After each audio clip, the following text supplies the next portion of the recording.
الحمدللہ وکفا وسلام علی عبادہ الذین اصطفا یا ربی لک الحمد کما ینبغی لجلال وجہک الکریم وعظیم سلطانک اما بعد فاعوذ باللہ من الشیطان الرجیم بسم اللہ الرحمن الرحیم رب اشرح لی صدری ویسر لی امری واحلل عقدۃ من لسانی یفقہوا قولی واجعل لی وزیرا من اہلی اللہم فقہنا فی الدین رب زدنی علما اللهم إنا نسألك علما نافعا رزقا طيبا وعملا متقبلا اللهم انفعني بما علمتني وعلمني ما ينفعني وزدني علما اللهم أرنا الحق حقا وارزقنا اتباعه وأرنا الباطل باطلا وارزقنا اجتنابه آمین ثم آمین۔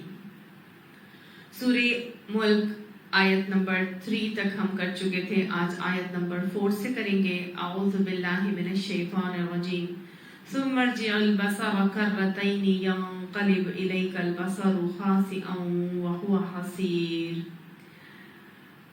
ثم ارجع البصر، پھر لوٹاؤ اپنی نگاہ کو۔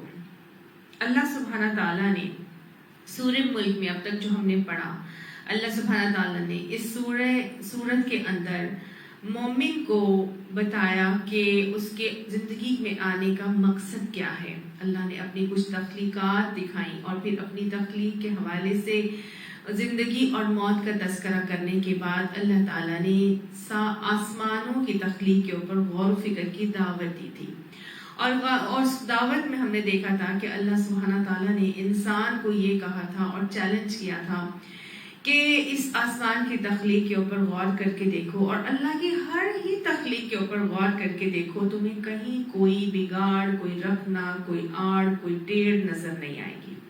اللہ نے اوپن چیلنج دیا تھا کہ فرجع البصر، تم عام دنوں میں جو ادھر ادھر نگاہیں دوڑاتے ہو اور دیکھتے ہو، عام دنوں میں تم نے دیکھی ہوں گی یہ ساری چیزیں، لیکن دوبارہ لوٹاؤ، اپنی دوبارہ نگاہیں پلٹا کے ان کو دیکھو، ان کے اوپر جائزہ لو اور ان کے اوپر غور و فکر کرو، اور دیکھو کہ ہل تری من فطور، تمہیں کوئی بگاڑ، کوئی خلل، کوئی رخنا، کوئی ٹیڑھ، کوئی کمی، کوئی کجی نظر آئے گی۔ اللہ تعالیٰ نے چیلنج کر دیا تھا کہ ما تری فی خلق الرحمن من تفاوت، تم اللہ کی تخلیق میں سے کسی تخلیق میں بھی کوئی بے ربطی، کوئی فلا، کوئی کمی، کوئی نقص، تم عیب نہیں نکال سکو گے۔ تو گویا اللہ سبحانہ تعالیٰ نے، ہم نے اس کو بہت ڈیٹیل سے دیکھا تھا۔ اب اللہ سبحانہ تعالیٰ نے وہاں جہاں انسان کی اپنی تخلیق پر بھی غور کی دعوت دی تھی اور کہا تھا کہ تم دیکھ لو، ہر چیز کے اوپر نگاہ دوڑا کے دیکھو، اب اللہ تعالیٰ نے دوبارہ اس آیت میں اسی بات کو دوبارہ سے کہا کہ ثم ارجع البصر کرتین، تم دوبارہ لوٹاؤ، مطلب بار بار لوٹاؤ۔ دیکھیں انسان کی ایک فطرت ہے، انسان کی فطرت کیا ہے کہ وہ کبھی بھی ایک ہی دفعہ دیکھنی ہوئی چیز یا ایک ہی دفعہ بتائی ہوئی چیز کے اوپر زیادہ غور نہیں کرتا، اور بہت ساری چیزیں وہ اگنور کر دیتا ہے، اور نسیان کے حوالے سے اگر پہلی دفعہ غور سے دیکھے بھی تو وہ بھول جاتا ہے۔ تو لہٰذا جب وہ بار بار ایک ہی چیز کو دیکھتا ہے، بار بار غور کرتا ہے، تو اس کو بہت چیزیں سمجھ میں آتی ہیں جو پہلے اس کی نگاہوں سے اوجھل تھی۔ اور یہ بہت ایک نارمل بات ہے، ہر ایک کے ساتھ ایسا ہی ہوتا ہے کہ جب بار بار انسان دیکھتا ہے تو اس کو بہت زیادہ اور چیزیں دوسرے انداز میں اس کو دیکھتا ہے اور اس کو نظر آتی ہیں۔ تو لہٰذا اللہ سبحانہ تعالیٰ نے کہا خوب وقت لگاؤ، اور جتنا زیادہ غور کر سکتے ہو غور کرو، جتنی ڈیٹیل سے دیکھنا چاہتے ہو دیکھ لو، جتنی گہرائی سے اس کا مطالعہ مشاہدہ کرنا چاہتے ہو کر لو، جتنا زیادہ کرنا چاہتے ہو بار بار کرو۔ اور ایمفیسائز کیا اللہ تعالیٰ نے کہ بار بار کرو، ہر طرح کی اپنی ٹیکنالوجی کو یوز کر لو۔ میتھمیٹک کیلکولیشن سے دیکھنا چاہتے ہو تو وہ بھی دیکھ لو، کوئی گریویٹیشنل تم بیک گراؤنڈز پہ چیک کرنا چاہتے ہو تو وہاں وہ بھی دیکھ لو، تم کوئی چیز ٹیلیسکوپ سے دیکھنا چاہتے ہو تو وہ بھی دیکھ لو، مائکروسکوپیکلی انالائز کرنا چاہتے ہو تو وہ بھی کر کے دیکھ لو، کوئی سائنٹیفکلی دیکھنا چاہتے ہو تو وہ بھی دیکھ لو، کوئی جیولوجسٹ دیکھنا چاہتے ہیں، کوئی آرکیولوجسٹ دیکھنا چاہتے ہیں۔ دنیا کے اندر جتنی تخلیقات اللہ تعالیٰ نے بنائی ہیں، اللہ سبحانہ تعالیٰ نے بتا دیا ہے یہاں پر اس بات کو کہہ کے کرتین، بار بار دیکھو ہر چیز کو، ثم ارجع البصر، بار بار لوٹا کے دیکھو، جس کو بھی غور کر کے دیکھو گے تمہیں خزانوں کے خزانے نکلتے چلے جائیں گے لیکن کہیں کوئی کمی نہیں ملے گی. اور لیکن اگر انہی تخلیقات کے اوپر غور کرو گے اور اللہ کو پانا چاہو گے تو اللہ بھی مل جائے گا. اگر دنیا کو پانا چاہو گے اور دنیاوی اعتبار سے چیزوں کو اینالائز کرنا چاہو گے تو وہ بھی تمہیں مل جائے گا. لیکن ہوگا یہ کہ يَنْقَلِبْ إِلَيْكَ الْبَصَرُ خَاسِئًا، تمہاری جو نگاہ ہے وہ خاسئاً ہو کر لوٹ آئے گی. خاسئاً کہتے ہیں کہ نہایت شرمندگی کی وجہ سے جب ایک انسان اپنی نگاہ کو نہیں اٹھا سکتا نا، یا یہ کہ آپ اس کا مطلب عربی زبان میں ایسے بھی کیا جاتا ہے کہ جب کسی جانور کو نفرت سے دور کیا جاتا ہے، یعنی کہ انسان اس کو دیکھنا ہی نہیں چاہتا اور اس کی وجہ سے اس کے اوپر طرف نگاہ اٹھانا ہی نہیں چاہتا. تو دونوں ہی حوالے سے ہوگا یہ کہ تمہاری شرمندگی کی وجہ سے تم اپنی نگاہ کو نہیں اٹھا سکو گے، خاسئاً ہو جاؤ گے. ہر مرتبہ تمہیں شرمندگی ہی سے دوچار ہونا پڑے گا. اور وہ حسیر اور وہ نامراد ہو جائے گی، یعنی نگاہ نامراد ہو کر واپس پلٹے گی اور تم ہرگز بھی اس میں کامیاب نہیں ہو سکو گے. تو وہ اس حوالے سے انسان کو یہ بات بھی سمجھائی گئی ہے کہ کئی مرتبہ ایسے ہوتا ہے کہ انسان اللہ کی دین کی دعوت دینا چاہتا ہے اور بار بار دینا چاہتا ہے تو اللہ تعالیٰ ایک دفعہ دیتا ہے، 2 دفعہ دیتا ہے، لوگ نہیں سننا چاہتے، گھر والے نہیں سننا چاہتے، تو اللہ تعالیٰ یہ فرمانا چاہ رہے ہیں کہ بھائی دیکھیں، اس سے ہمیں یہ اصول بھی سمجھ میں آتا ہے کہ بار بار دعوت دیں، بار بار دعوت دیں، تھوڑا تھوڑا کر کے اللہ کی بات ان کے سامنے رکھیں. اور ایسا نہ ہو کہ ان کو بعد میں کسی قسم کی حسرت سے دوچار ہونا پڑے. کئی دفعہ ایسے ہوتا ہے نا کہ انسان آج کے دور میں تو خصوصی طور پر بہت مٹیریلسٹک ہے اور ہر ایک کو مٹیریلسٹکلی ہی اینالائز اور جج کرتا ہے اور اس کی ظاہریت کی وجہ سے اینالائز کرتا ہے کہ کیسا کھاتا ہے، کیسا پہنتا ہے، کیسا رہتا ہے، چیزیں استعمال کی کیسی ہیں. تو بس مٹیریلزم کی بنیاد پر ان کو جج کرتا ہے. اور جب اس کے پاس دنیاوی مال اسباب اس طرح سے نہیں ہوتا تو اس کے پاس اگر اپنے پاس ہوتا ہے تو وہ تکبر کا مارا پھر دوسرے کو کیڑے مکوڑوں کی طرح ٹریٹ کرتا ہے اور سمجھتا ہے کہ اسے کو تو کچھ آتا نہیں، اس سے وہ ملنا نہیں چاہتا.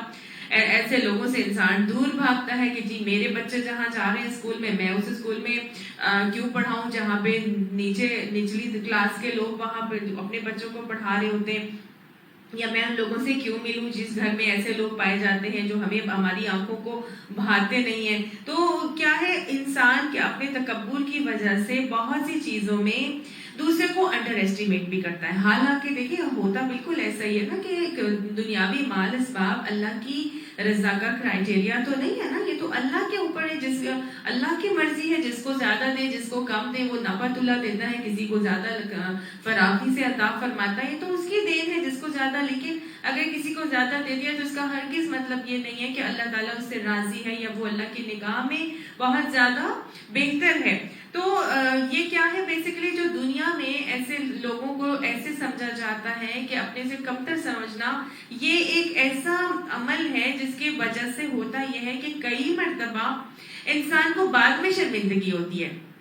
وہ ایک بہت سی سادہ سی خاتون ہیں، دیکھنے میں بہت سمپل لگتی ہیں اور بہت ہی عاجز ہیں اور آگے بڑھ بڑھ کے لوگوں کے کام کرتی ہیں اور کہیں سے بھی نہیں لگتا کہ وہ اتنی زیادہ امیر کبیر ہوں گی، ان کے پاس کتنا اللہ نے نوازا ہوگا، لیکن ان کے ساتھ ان کے حال یہ ہے کہ نہایت عاجزی ہے، نہایت سمپلسٹی ان کے اندر پائی جا رہی ہے. کہیں سے بھی کسی انداز سے ان کے یہ نہیں نظر آتا کہ ان کو اللہ نے اتنا نوازا ہے. تو انسان ایسے لوگوں کو بہت ہی مسٹریٹ کرتا ہے، لیکن جب ان کے گھر میں جائیں تو ان کا گھر دیکھ کے انسان کی آنکھیں دنگ رہ جائیں کہ اللہ نے تو ان کو اتنا نوازا ہے، اتنا ان کو اللہ تعالیٰ نے عطا فرمایا، لیکن پھر بھی ان کے حال عاجزی کا کتنا زیادہ ہے. تو کیا انسان کو اپنے اس عمل پر پھر خود بخود شرمندگی ہوتی ہے. تو گویا ظاہری جو خاکے سے جو چیز اسیس کی جاتی ہے تو کئی مرتبہ انسان کو اس پہ شرمندگی کا سامنا کرنا پڑتا ہے. اسی طرح سے جب اللہ کے دین کے حوالے سے انسان اپنے اندر تکبر میں آ جاتا ہے تکبر کا شکار ہو جاتا ہے، تو کئی شریعت کے ایسے احکامات ہوتے ہیں جن پہ وہ خواہ وہ کر رہا ہوتا ہے، نکتہ چینی کر رہا ہوتا ہے، ان کو غلط ثابت کرنے کے لیے کوشاں نظر آتا ہے، چاہے عملی اعتبار سے کر رہا ہو چاہے قولی اعتبار سے کر رہا ہو، اور دین کے احکامات کا ایک طرح سے مذاق اڑانے کا رویہ اختیار کیا ہوا ہوتا ہے۔ تو جب قرآن کے سامنے وہ جا کر بیٹھتا ہے تو ہوتا یہ ہے کہ جتنا زیادہ انسان قرآن کے ساتھ جا کے بیٹھنا شروع ہوتا ہے، اس کو پڑھنا شروع ہوتا ہے، اللہ کے کلام سے جڑنا شروع ہوتا ہے، تو پھر اس کے اخلاق، اس کے کردار اور اس کے معاملات کی جو ہے وہ آپ کہہ لیں کہ اس کی بننا شروع ہوتے ہیں، اور وہ پھر کیا کرتا ہے، اس کے اوپر سے جو تکبر کا خول ہے وہ ٹوٹ جاتا ہے، اور پھر اس کے بعد وہ انسان کو اس کے مادی چیزوں سے اینالائز نہیں کرتا، بلکہ اس کا اخلاق اور کردار سے دوسرے کو اینالائز کرنا شروع ہوتا ہے۔ تو یہ قرآن ہے کہ جب انسان قرآن کے سامنے آ کر بیٹھتا ہے تو وہ اللہ کی مخلوق کو پھر اللہ کی نظر سے، اللہ کی لینس سے ایویلویٹ کرتا ہے، اور اپنا مقام اسے پھر خود ہی کم محسوس ہوتا ہے، اور وہ حسیر ہو جاتا ہے، وہ خاص ہو جاتا ہے۔ تو بالکل یہی بات جو ہے انسان کو سمجھائی جا رہی ہے، اور بڑے حکمت بھرے انداز میں یہ طریقہ سکھایا جا رہا ہے کہ اللہ کی بات کے سامنے آ کے بیٹھو، تھوڑا تھوڑا کر کے، بار بار کر کے اللہ کی باتوں سے جڑو، اور دیکھو کہیں تم نے کسی شریعت کے حکم پر کوئی اعتراض تو کبھی نہیں کر دیا تھا، کبھی شریعت کی سزاؤں کو بہت سخت تو نہیں کہہ دیا تھا، کہیں تمہیں شریعت میں کوئی فلا، کوئی فطور تو نہیں نظر آ رہا تھا، لہٰذا اگر تمہیں نظر آ رہا تھا تو آخرت کی حسرت سے بچنے کے لیے کیا ضروری ہے کہ تم آج ہی تائب ہو جاؤ اپنے اس رویے کے اوپر اور اللہ کی طرف پلٹ آؤ۔ آگے اللہ سبحانہ تعالیٰ فرماتے ہیں وَلَقَدْ زَيَّنَّا السَّمَاءَ الدُّنْيَا بِمَصَابِيحَ، اور البتہ یقیناً زَيَّنَّا السَّمَاءَ الدُّنْيَا، مزین کر دی ہم نے آسمان دنیا کو، یعنی اللہ سبحانہ تعالیٰ نے آسمان دنیا کو مزین کر دیا۔ مزین کر دیا کس کو؟ آسمان دنیا کو۔ آسمان دنیا کون سا آسمان ہے؟ یہ ہے وہ پہلا آسمان جو ہمیں نظر آتا ہے، دال نون واو دنیا کا روٹ ورڈ ہے دنو، دنو کا مطلب ہے قریب کا آسمان، تو گویا آسمان دنیا وہ قریب کا آسمان ہے جو ہمیں نظر آتا ہے۔ تو اللہ سبحانہ تعالیٰ نے جہاں پیچھے بتایا تھا کہ الذی خلق سبع سماوات طباقا، کہ اللہ تعالیٰ نے 7 آسمانوں کو لیئرز کے ذریعے، لیئرز کے انداز میں بنایا ہے، ایک کے بعد دوسرا درجہ اس میں رکھا ہے، تو اللہ نے جس طرح طبق کے حوالے سے 7 آسمانوں کی تخلیق کی ہے، تو انہی 7 آسمانوں میں پہلا آسمان جو آسمان دنیا، جو سب سے قریب کا آسمان ہے، اللہ اس کی تخلیق کے اوپر غور و فکر کی دعوت دے رہے ہیں کہ دیکھو تمہارے لیے یہ جو آسمان دنیا تمہیں نظر آ رہا ہے، اس کو اللہ نے ایسے ہی نہیں چھوڑ دیا، بلکہ اس کو ایک نیلگو چادر کی صورت میں اللہ تعالیٰ نے مزین بھی کر دیا ہے۔ حد نگاہ تک اگر ہم دیکھیں تو اللہ سبحانہ تعالیٰ نے ایک رائٹ سے لیفٹ، رائٹ سامنے سے لے کے پیچھے تک اللہ تعالیٰ نے حد نگاہ تک کیا کیا، اس کو نیلگو بنایا، آنکھوں کی تراوٹ کے لیے، فزیو تھراپی کے لیے، ہماری سائیکو تھراپی کے لیے اللہ تعالیٰ نے اس کو بلو کلر میں رکھا ہے۔ اگر اللہ تعالیٰ اس کو کسی ریڈ کلر میں رکھ دیتے تو کتنا خوف، کتنا ہیبت آتی، اگر یہ ٹوٹلی بلیک ہی رہتا ہمیشہ تو ہمارا زندگی میں بھی ہمیں لگتا ہے جیسے اندھیرا ہی اندھیرا ہے۔ جن علاقوں میں، جن ملکوں میں گرے کلر کے کلاؤڈز آل دا ٹائم موجود ہوتے ہیں یا ہر وقت نظر آ رہے ہوتے ہیں، یو کے وغیرہ کا ویدر جیسے وہاں پہ ہر وقت بارشیں ہوتی ہیں، تو گرے کلاؤڈز اگر وہاں پہ نظر آئے تو ان لوگوں کے لیے اس میں کوئی اہمیت نہیں ہے، کوئی سگنیفیکنس نہیں ہے، کیونکہ وہ کہتے ہیں ہمیں اس سے ڈپریشن ہوتا ہے کہ ہمیں سورج نظر نہیں آئے تو ہمیں گرے کلاؤڈز کی وجہ سے ڈپریشن فیل ہونے لگتا ہے۔ تو اللہ تعالیٰ نے بہت ہی خوبصورت انداز میں یہ بلو کلر رکھا میری اور آنکھوں کی تراوٹ کے لیے کہ جہاں پر جائیں ان کو یہ نیلا آسمان نظر آئے اور یہ ریلیکس فیل کریں۔ اللہ کو معلوم تھا نا کہ ہر جگہ پر تو سمندر اور ساحل موجود نہیں ہوگا، تو جہاں پہ ساحل سمندر نہیں ہے، سمندر سے لوگ محروم ہیں، وہ اپنی آنکھوں کی تراوٹ کے لیے کیا استعمال کریں گے، انہیں کہاں سے ملے گا یہ؟ تو لہٰذا اللہ تعالیٰ نے پوری کی پوری دنیا کے اوپر ایک نیلگو چادر آسمان کے حوالے سے رکھ دی اور پھر حد نگاہ تک اس کو بغیر سہاروں کے قائم کر دیا۔ اللہ تعالیٰ سورہ رعد میں فرماتے ہیں نا، اللہ رفع السماوات بغیر عمد ترونہا، اللہ نے یہ تمہارے اوپر آسمان کو بلند کیا بغیر کسی سہارے کے، بغیر کسی ستون کے جو تمہیں نظر آتے ہو. ہمیں کوئی ستون، کوئی سہارا ہمیں نظر نہیں آتا. بغیر سہاروں کے یہ اللہ سبحانہ تعالیٰ نے میرے اور آپ کے اوپر آسمان دنیا کو بکھیر دیا. اور پھر یہ اسی نہیں ایسے مزین نہیں کیا. اللہ نے اس کے ڈفرینٹ کلرز رکھ دیا. ہر موسم میں الگ کلر، ہر وقت کا دن کے اوقات کے ڈفرینٹ کلرز ہیں اس آسمان کے. اللہ تعالیٰ نے کیا کیا، اس آسمان دنیا کو جب رات کا وقت آتا ہے تو اس رات کے وقت کا ٹائم کا ذکر یہاں پر کیا جا رہا ہے کہ اللہ نے اس آسمان دنیا کو کیسے مزین کیا تھا کہ رات کے وقت خاص طور سے میری جو اشرف المخلوقات ہیں کہیں پریشان نہ ہو جائیں، کہیں وہ ڈپریشن کے گھڑوں میں نہ جانے شروع ہو جائیں کہ ان کو اندھیرا ہی اندھیرا نظر آ رہا ہے اور کچھ بھی نظر نہیں آتا. اللہ نے اس وقت بھی اس آسمان کو مزین کر دیا. کس چیز سے؟ بِمَصَابِیحَ، قلوں کے ذریعے سے، چراغوں سے اللہ تعالیٰ نے اس کو ہمارے لیے مزین کر دیا. اور دن کے وقت کے چراغ کون سے ہیں؟ سورج اس میں چراغ بنایا، جو جو چمکتا ہوا سورج اللہ نے اس کے اندر بنایا اور یہ ہمیں پوری دنیا کے اندر اپنی روشنی بکھیرتا ہے. اتنا بڑا چراغ اللہ نے اس کو میرے اور آپ کے لیے دن کے اوقات میں رکھا. اور رات کے اوقات کے چراغ کون سے بنا دیے؟ چاند اور ستارے اور گیلیکسیز اور کانسٹیلیشنز. یہ سب اللہ سبحانہ تعالیٰ نے چراغوں کے حوالے سے ہمارے لیے آسمان کو مزین کر دیا، پلانٹس رکھ دیے. تو ان کو اللہ تعالیٰ نے یہاں چراغ بتایا ہے. اور پہلے اللہ ہم پڑھتے ہیں تو اللہ تعالیٰ وہاں پہ بتاتے ہیں کہ یہ قلعوں کی صورت میں اللہ تعالیٰ نے ہمارے لیے اس کو رکھا. اللہ نے یہاں پہ بتایا کہ بِمَصَابِیحَ، ہم نے چراغوں سے اس کو مزین کر دیا. جب اللہ تعالیٰ نے اس کو چراغوں سے مزین کیا تو گویا سمجھانا چاہ رہے ہیں اللہ سبحانہ تعالیٰ کہ انسان کو بھی اللہ تعالیٰ نے مزین کیا ہے. انسان کو بھی اللہ تعالیٰ نے بہت خوبصورت بنایا ہے. کائنات کو دیکھیں تو کائنات اندھیری نہیں ہے. اگر رات کو دیکھیں گے تو ہر طرف ہمیں تارے بکھرے ہوئے نظر آئیں گے اور اس کی بھی ایک علیحدہ ہی بیوٹی اللہ نے رکھی. تو وہ اللہ تعالیٰ یہ سمجھانا چاہتے ہیں کہ انسانوں کو بھی میں نے ڈفرینٹ طرح سے خوبصورتی دی ہے. کسی کو کس رنگ میں خوبصورتی دی ہے، کسی کو کس رنگ میں خوبصورتی دی ہے. لیکن اگر کسی کا رنگ اللہ نے کالا بنا دیا تو اس کا ہرگز مطلب یہ نہیں کہ اس کے اندر اللہ نے خوبصورتی نہیں رکھی.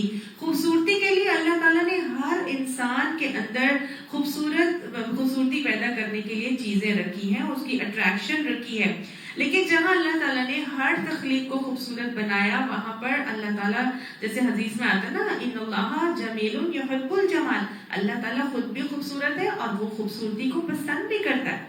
تو جب اللہ نے انسانوں کو خوبصورتی عطا فرمائی ہے تو پھر خوبصورتی کا کیا کرنا ہے؟ آپ ساری دنیا میں اس کو دکھاتے پھریں. اللہ تعالیٰ نے فرمایا وَلَا يُبْدِينَ زِينَتَهُنَّ، عورتوں کو خصوصی طور پر کہہ دیا کہ اپنی زینتوں کا اظہار مت کرو، الا ما ظہر منہا، سوائے اس کے کہ جو خود بخود ظاہر ہو جائے. لیکن جان بوجھ کے اس خوبصورتی کا اظہار مت کرنا نامحرموں کے آگے. اللہ نے ہمیں حکم دیا سورہ نور میں وَلَا تَبَرَّجْنَ تَبَرُّجَ الْجَاهِلِيَّةِ الْأُولَىٰ، جاہلیت کے دور کی عورتوں کی طرح سج دھج کر باہر مت نکل کے، اپنے آپ کو مزین کر کے باہر مت نکل کے پھرا کرو. اللہ تعالیٰ نے ہمیں اس خوبصورتی کو سمیٹ کر رکھنے کا حکم دیا. اللہ نے کہا جب عورتیں گھر سے باہر نکلیں گی تو یہ میری بہترین تخلیق ہے، اس کو میں نے بہت خوبصورت بنایا ہے اور اس کو حکم دے دیا ہے کہ یدنین علیہن من جلابیبہن، کہ جب وہ گھر سے باہر نکلیں گی تو اپنے اوپر جلباب اوڑھ کر نکلیں گی. تو اللہ نے عورت کو عورہ بنایا ہے، چھپا کر رکھنے والی چیز بنایا ہے.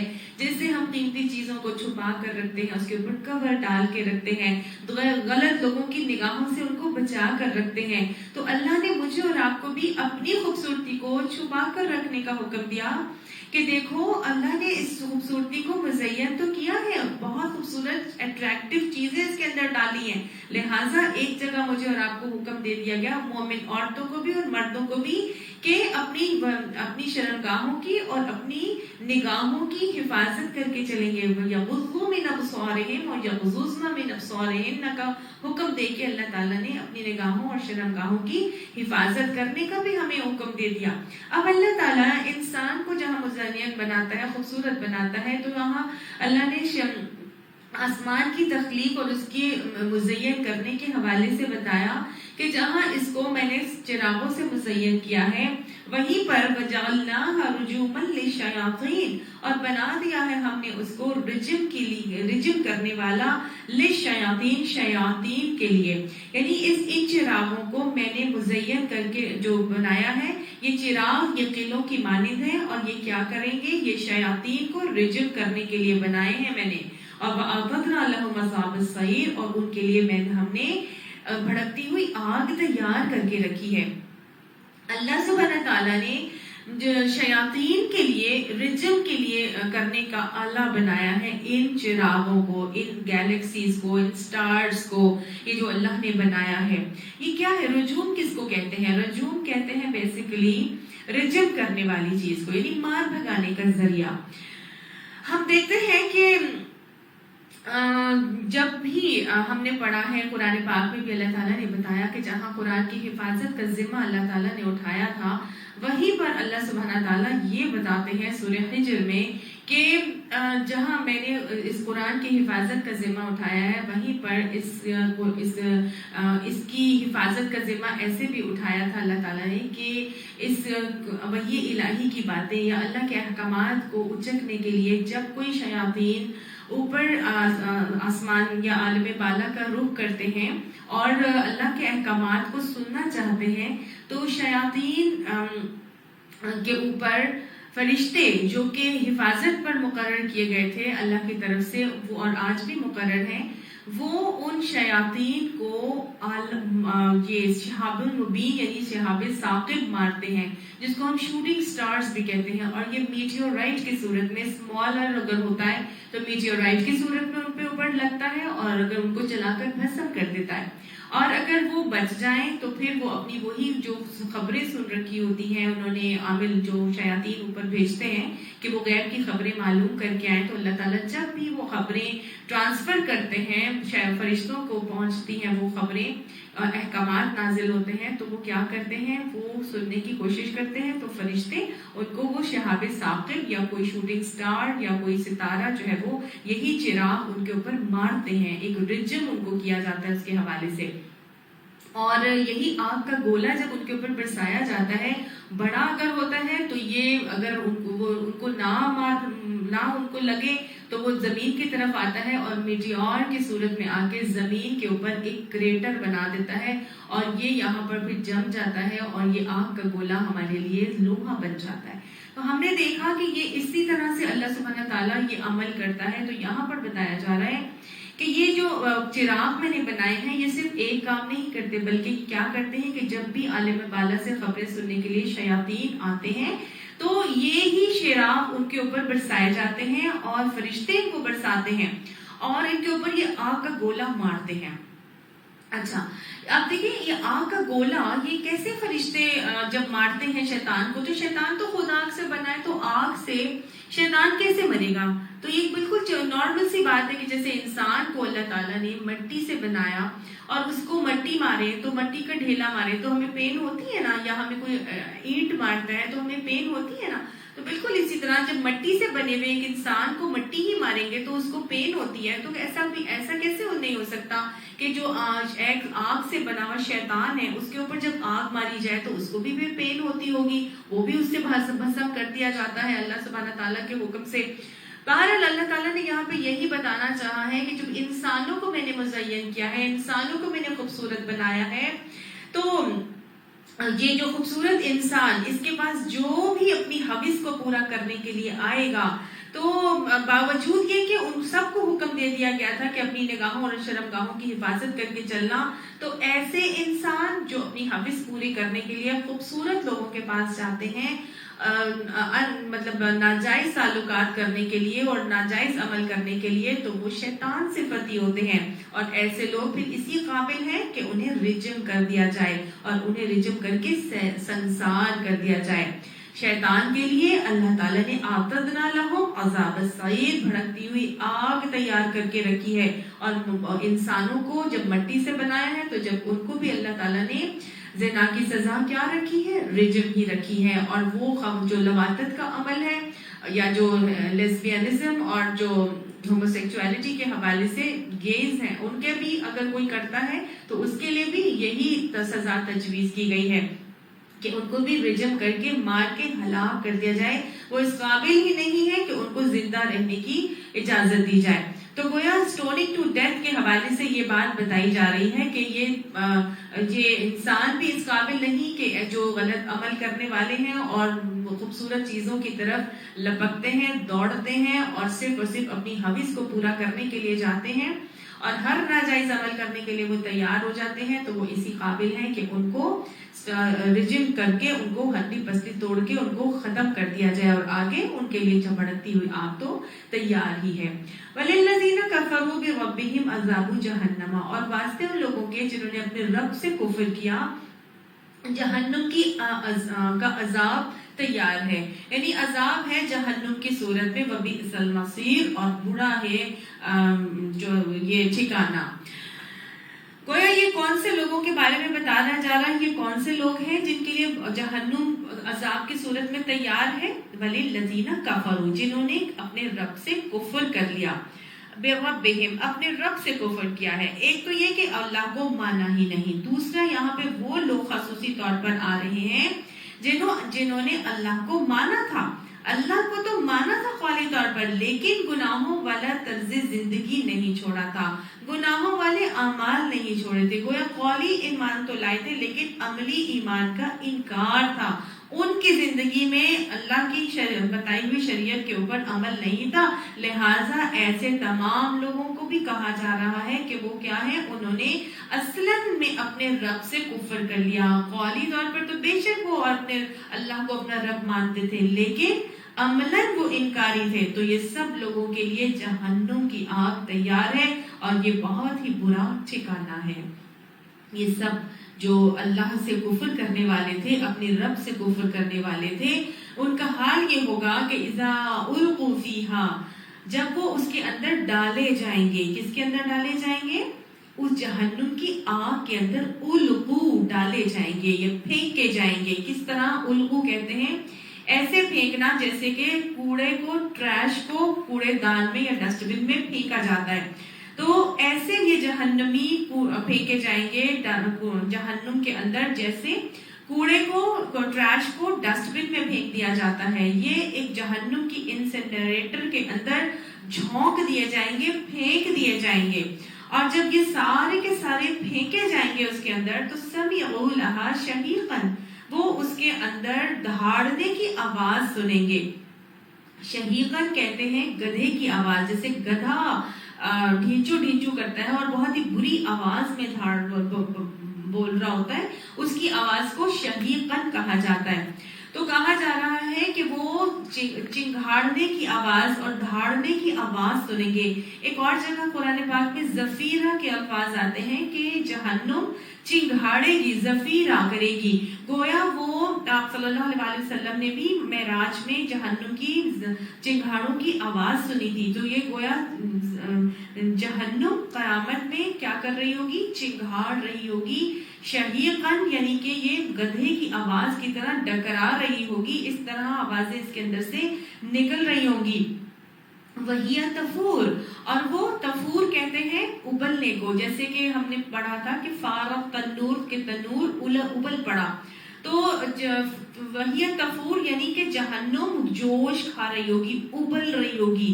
کس چیز سے ابل رہی ہوگی؟ تکاد تمیز من الغیظ، قریب ہے کہ وہ تمیز ممیز ہو جائے یعنی پھٹ جائے، من الغیظ اپنے غصے میں، قریب ہے کہ اتنی ابل رہی ہوگی کہ اپنے غصے میں وہ پھٹ ہی جائے، یعنی اتنا جہنم اپنے غصے میں بھڑک رہی ہوگی، ابل رہی ہوگی کہ جیسے اب وہ پھٹ ہی جائے گی، اتنا جوش کھا رہی ہوگی۔ اللہم اجرنا من النار ربنا اصرف عنا عذاب جہنم ان عذابها کان غراما انها ساءت مستقرا ومقاما۔ اچھا، جو یہاں پر اللہ سبحانہ تعالیٰ نے جہنم کی ایک کیفیت کا تذکرہ کیا ہے، تو کیسے ممکن ہے کہ جہنم جو ہے وہ باقاعدہ آوازیں نکال رہی ہوگی اور وہ جوش کھا رہی ہوگی اور غصے میں وہ پھٹ جائے گی؟ کیا جہنم کی کوئی فیلنگز بھی ہیں؟ جی بالکل فیلنگز ہے، کیونکہ جہنم اللہ تعالیٰ کی مخلوق ہے، اللہ کی ایک تخلیق ہے، اور اللہ کی ہر ہی مخلوق جو ہے وہ سانس بھی لیتی ہے، بات چیت بھی کر سکتی ہے، اور وہ اللہ تعالیٰ سے باتیں کرتی ہے، اس کی فیلنگز بھی ہوتی ہیں. تو یہ اللہ کی ایک نہایت خطرناک ترین مخلوق ہے. یہ سانس بھی لیتی ہے. حدیث سے ہمیں پتہ چلتا ہے کہ جہنم جب سانس باہر نکالتی ہے تو دنیا کے اندر گرمی ہو جاتی ہے، اور جب جہنم سانس اندر لیتی ہے تو دنیا میں ٹھنڈک آ جاتی ہے. تو یہ تو سانس لینے کے حوالے سے ہمیں حدیث سے پتہ چلتا ہے. اس کے علاوہ ہمیں حدیث سے یہ بھی پتہ چلتا ہے کہ جہنم باتیں کرتی ہے، اور اس کی بھی فیلنگز ہوں گی. اور یہ کیسے باتیں کرتی ہے؟ تو یہ جیسے چنگھاڑوں کی آوازیں سنی گئی تھی. اور اس کے علاوہ جب انسان، حدیث میں آتا ہے کہ جب انسان جہنم سے 3 مرتبہ پناہ مانگتا ہے تو جہنم اللہ سے سفارش کرتی ہے کہ اللہ سبحانہ تعالیٰ اس کو جہنم کی آگ سے بچا لینا. تو جہنم سفارش کرتی ہے، یعنی اللہ سے بات کرتی ہے. اور قرآن پاک میں آتا ہے اس سورہ قاف میں آیت نمبر 30 میں کہ اللہ تعالیٰ قیامت میں یوم نقول لجہنم، کہ ہم اس دن جہنم سے کہیں گے حلم تلاتی، کیا تو بھر گئی، وتقولو، کہ وہ آگے سے کہے گی حل من مزید، کیا اور ہے. یعنی کہ اللہ تعالیٰ جہنم سے بات چیت کریں گے اور کہیں گے کہ تو بھر گئی، تو وہ کہے گی کیا اور ہے، یعنی اگر اور ہے تو اور بھی لے آؤ. اور پھر وہ یہ بھی حیران ہو رہی ہوگی کہ کیا اور بھی آنے ہیں. اتنی سخت ترین عذاب کی جگہ ہے، کتنی سخت ترین ہے کہ اس کے اندر، اس کے بارے میں آتا ہے کہ اس کی حرارت اتنی حرارت ہے کہ اگر اس کے جہنم کی آگ کے اگر 70 درجے کیے جائیں تو صرف 1 درجہ اللہ نے دنیا میں بھیجا ہے. اگر ساری دنیا کی آگ کو جمع کر لیا جائے تو جہنم کی آگ کا صرف ایک حصہ بنے گی 70 میں سے. تو 69 ٹائمز اس سے زیادہ تیز ہے. تو جہنم بھی حیران ہو رہی ہوگی کہ اتنی سخت جگہ پر آنے کے لیے لوگ تیار کیسے ہو گئے. اور باقاعدہ طور پر جہنمیوں کے نام لے کر پکار رہی ہوگی اور اپنے دشمنوں کو پہچانے گی، اور وہ ان کے نام لے کر ان کو پکارے گی. یہ سب باتیں ہمیں پتہ چلتی ہیں. اللہ کی ساری ہی مخلوق بیسیکلی اللہ نے فیلنگز والی بنائی. جتنے لیونگ کریچرز اللہ نے بنائے ہیں، ہمیں معلوم ہوتا ہے آپ صلی اللہ علیہ وسلم نے احد پہاڑ کے حوالے سے بھی بتایا تھا کہ احد پہاڑ مجھ سے محبت کرتا ہے اور میں احد پہاڑ سے محبت کرتا ہوں. تو گویا احد پہاڑ تو دیکھنے میں مٹی ہے، ایک نان لیونگ ایک آبجیکٹ ہے جو کہ ہمیں نظر آتا ہے کہ اس میں کوئی حرارت، کوئی حیات کچھ نہیں ہے. لیکن اللہ تعالیٰ کے نبی فرماتے ہیں کہ مجھ سے محبت کرتا ہے تو میں اس سے محبت کرتا ہوں. تو گویا اللہ کی ہر تخلیقی فیلنگز بھی رکھتی ہے.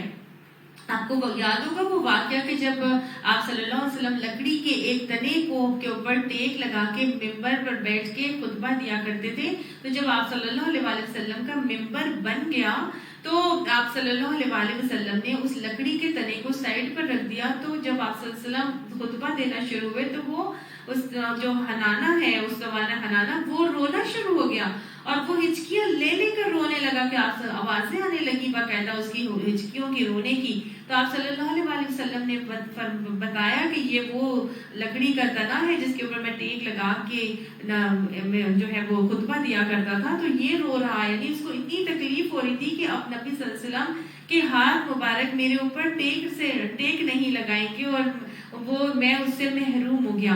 تو ہر ہی جو اللہ کی تخلیق ہے وہ بیسیکلی کیا کرتی ہے، وہ فیلنگز رکھتی ہے.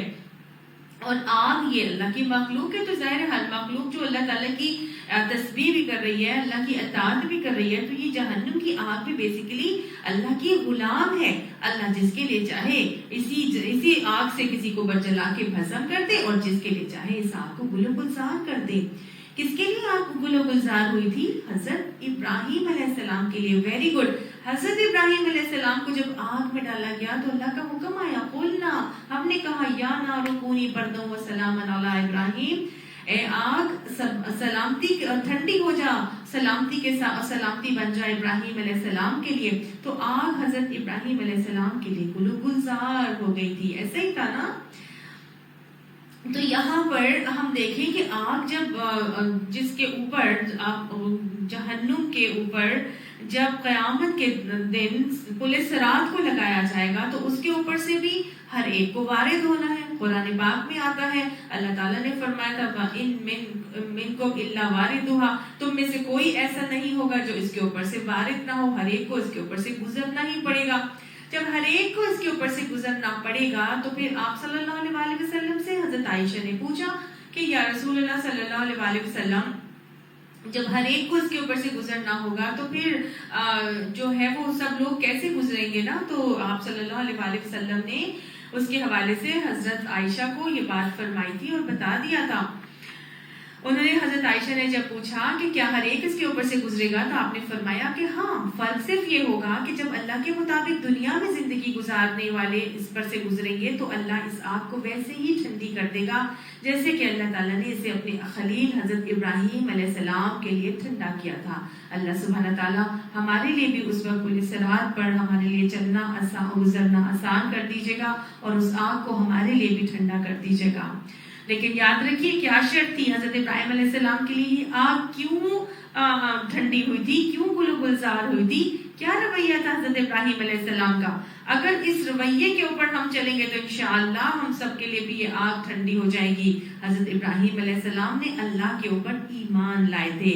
حضرت ابراہیم جب اللہ کے اوپر ایمان لے آئے تو پھر توحید کے اوپر راسخ ہو کر جم گئے تھے، شرک سے ٹوٹلی بیزاری کا ثبوت دیا تھا، ہر قسم کے شرک سے پاک رہے تھے اور اللہ کے عشق میں دنیا کی ہر نعمت کی قربانی دے دی تھی، چھوڑ دی تھی ہر نعمت اللہ کے عشق میں آ کے، اور اللہ کے ہر حکم پر سمعنا و اطعنا کا رویہ اختیار کیا تھا۔ صرف بیٹھ کے دعائیں نہیں کرتے رہتے یا دعوے نہیں کرتے رہتے، بلکہ اسلمت لرب العالمین کا رویہ ظاہر کیا تھا۔ ان کے عمل سے یہ رویے چھلکے تھے، انہوں نے مینیفیسٹیشن کی تھی اپنے عمل سے کہ ہاں میں اپنے اس قول کے اوپر پوری طرح سے قائم ہوں اور میں ہر قسم کے شرک سے بیزار ہو کر صرف توحید کے اوپر راسخ ہو کر اللہ کی اطاعت کے اوپر چلوں گا۔ اللہ ہمیں بھی یہ رویے اڈاپٹ کرنے کی توفیق عطا فرمائے۔ اچھا، اب یہاں پر کون سی چیز جہنم میں آنے کا سبب بن رہی ہے؟ وَلِلَّذِينَ كَفَرُوا بِرَبِّهِمْ، اپنے رب سے انکار کا رویہ تھا۔ تو گویا انہوں نے اللہ کو مانا تھا لیکن عملی انکار رہا تھا، انہوں نے اپنے لائف سٹائل کو چھوڑا نہیں تھا، جو گناہوں والا لائف سٹائل تھا اس کو انہوں نے چھوڑا نہیں تھا۔ تو کیا سمجھ میں آ رہا ہے؟ کیا اصول مل رہا ہے مجھے اور آپ کو؟ ہم مومن ہیں الحمدللہ ثم الحمدللہ، ہم اللہ کو مانتے ہیں، لیکن ہماری زندگیوں میں مختلف اعمال سے کوتاہی ہو جاتی ہے۔ تو جیسے ہی ہمیں یہ علم ہو جائے کہ ہم یہ عمل غلط کر رہے ہیں تو پھر کیا کرنا ہے؟ تکبر سے جمے رہنا ہے، ڈٹے رہنا ہے اس کے اوپر کہ پتہ چل بھی گیا کہ یہ عمل غلط ہے پھر بھی جب کرتے رہنا ہے؟ نہیں، فوراً اس عمل کو چھوڑ دینا ہے۔ the moment آپ کو یہ پتہ چل جائے، یہ کلیئر ہو جائے کہ یہ غلط عمل تھا جو میں کر رہی تھی، تو اس وقت فوراً اپنے اس عمل سے تائب ہو کر صحیح رویے کو اپنا لینا ہے، آپٹ کر لینا ہے۔ ہر جہنمی جو جہنم میں جائے گا اس کو معلوم ہوگا کہ وہ جہنم میں کیوں آیا، اس کو اپنے ہر اعمال اس کی نگاہوں کے سامنے نظر آ رہے ہوں گے، وہ اپنے آپ کو مظلوم نہیں سمجھ رہا ہوگا، اس کو معلوم ہوگا کہ میں اپنے کون سے عمل کی وجہ سے اس جہنم میں بھیجا گیا ہوں۔ اللہ ہمیں اپنے تمام ہی رویوں کی اصلاح، بر وقت اصلاح کی توفیق عطا فرمائے۔ کلما جب کبھی یعنی بار بار، ہر وقت، یہ نہیں ہوگا کہ بس ایک ہی دفعہ ان کو ڈالا جائے گا، ہر وقت جب بھی جنوں کو ڈالا جائے گا، انسانوں کو ڈالا جائے گا، کلما القی فیہا، ان کو پھینکا جائے گا ٹریش کی طرح، ایک گروپ کے بعد دوسرا گروپ، بار بار ایک ایک کو کر کے اللہ تعالیٰ اس میں پھینک رہا ہوگا۔ کس کو پھینک رہا ہوگا؟ فوجن، اللہ نے فرمایا فوجن، کلما القی فیہا فوجن، گروہ کے گروہ اس میں ڈالے جا رہے ہوں گے، پھینکے جا رہے ہوں گے اور بار بار پھینکے جا رہے ہوں گے۔ یہاں پر ایک بات سمجھنے کی ہے اور اچھی طرح سے اس کو ذہن نشین کر لیجئے کہ اللہ سبحانہ تعالیٰ نے یہاں پر فوجن کہا ہے، یعنی فوجن جہاں پہ تنوین آ جاتی ہے، دو پیش آ جاتی ہے، یا تنوین کا جہاں پر بھی عربی زبان میں یوز کیا جاتا ہے وہ اس میں نکرہ ہوتا ہے، یعنی کہ کامن ناؤن ہوتا ہے، گویا وہ کوئی پراپر ناؤن نہیں۔ ہم نے پڑھا تھا جہاں ال آ جاتا ہے وہ پراپر ناؤن بن جاتا ہے اور وہ بہت خاص چیز بن جاتی ہے۔ جہاں تنوین آتی ہے وہ ایک کامن ناؤن ہو جاتا ہے. گویا اللہ تعالیٰ یہ بتانا چاہ رہا ہے کہ وہ جو گروہ ہوں گے وہ اللہ کی نظر میں کیا ہوں گے؟ بہت ہی عام سی چیز ہوں گی, بہت ہی ان نون سے لوگ ہوں گے, کوئی خاصیت ان کے اندر نہیں ہوگی. اگر وہ خاص چیز ہوتے جو بہت زیادہ گروہ کی صورت میں ڈالے جا رہے تھے تو اللہ تعالیٰ فرماتے کلما القیا فیہا الفوج,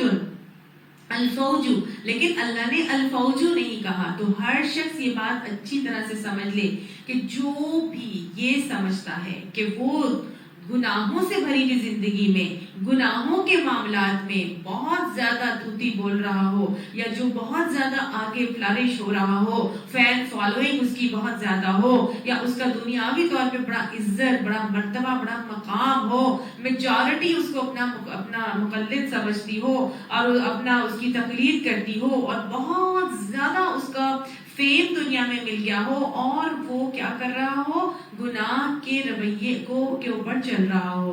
تو یہ نہ سمجھے کہ میجورٹی از اتھارٹی, کہ جو بس دنیا میں آج میجورٹی ہے تو بس وہی سب سے زیادہ صحیح ہے.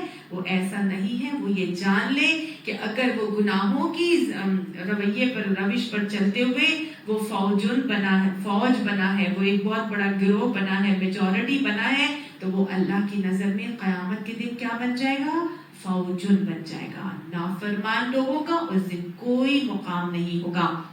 اس دن آخرت میں وہ کوئی درجہ نہیں رکھتے ہوں گے.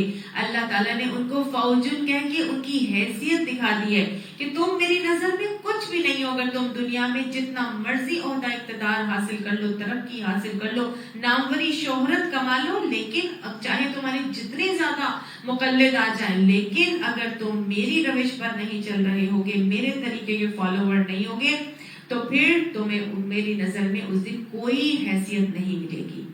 آج ایسے دیکھیں, آج ہمارا حال بالکل ایسا ہی ہوتا ہے. عام دنیا میں اگر لوگوں کے رویے دیکھیں تو انسان اپنے آپ کو صحیح سمجھتا ہے, اور دوسروں کے ساتھ جو اللہ کے دین پہ چلنے والے ہوتے ہیں, چونکہ وہ مائنورٹی میں ہوتے ہیں, تو ان کے ساتھ ناک منہ چڑھاتا ہوا نظر آتا ہے. نہیں, ہم فلاں اسکول میں اپنے بچوں کو نہیں پڑھا سکتے, ہمارا تو فلاں لوگوں کے ساتھ سوشل سرکل ہے, برقع والی آنا میں ان کو ٹالریٹ ہی نہیں کر سکتی. ایک نظر مجھے یہ لوگ نہیں پاتی ہیں تو مجھے بالکل پسند نہیں ہے.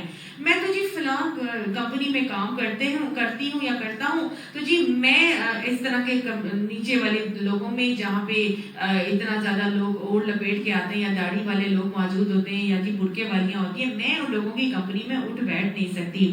یا یہ جی میں اگر اتنی بڑی کمپنی میں کام کرتا ہوں یا کرتی ہوں, تو جی میں یہ لائف سٹائل نہیں چھوڑ سکتی کہ میں پارٹیز اٹینڈ نہ کروں, یا میں اپنی پارٹیز کو اگنور نہیں کر سکتی, یا جی ہم تو جی ایسے فنکشنز میں ضرور ہی جائیں گے جہاں پہ غزل نائٹس ہوتی ہیں یا جی کانسرٹس وہ کیے جاتے ہیں. تو یہ کیا ہے؟ یہ سب آج دنیا میں اسی طرح ہے. دنیا کی دوڑ میں جاتے ہوئے لوگ ایسے لوگوں کے ساتھ اٹھتے بیٹھتے ہیں جو دنیاوی طور پہ بہت ناموری کمائے ہوئے ہوتے ہیں, اور جو مائنورٹی میں, جو دین پہ چلنے والے لوگ چونکہ مائنورٹی میں ہی ہمیشہ ہوتے ہیں, تو ان کے ساتھ اٹھنے بیٹھنے میں وہ حد تک محسوس کرتے ہیں. تو یاد رکھیے یہ بات بھی, جو لوگ دین کے احکامات کی اطاعت میں دنیاوی مجبوری کے ٹیگ لگاتے ہیں, یا عذرات تراشتے ہیں, یا بہانے بناتے ہیں, اور دین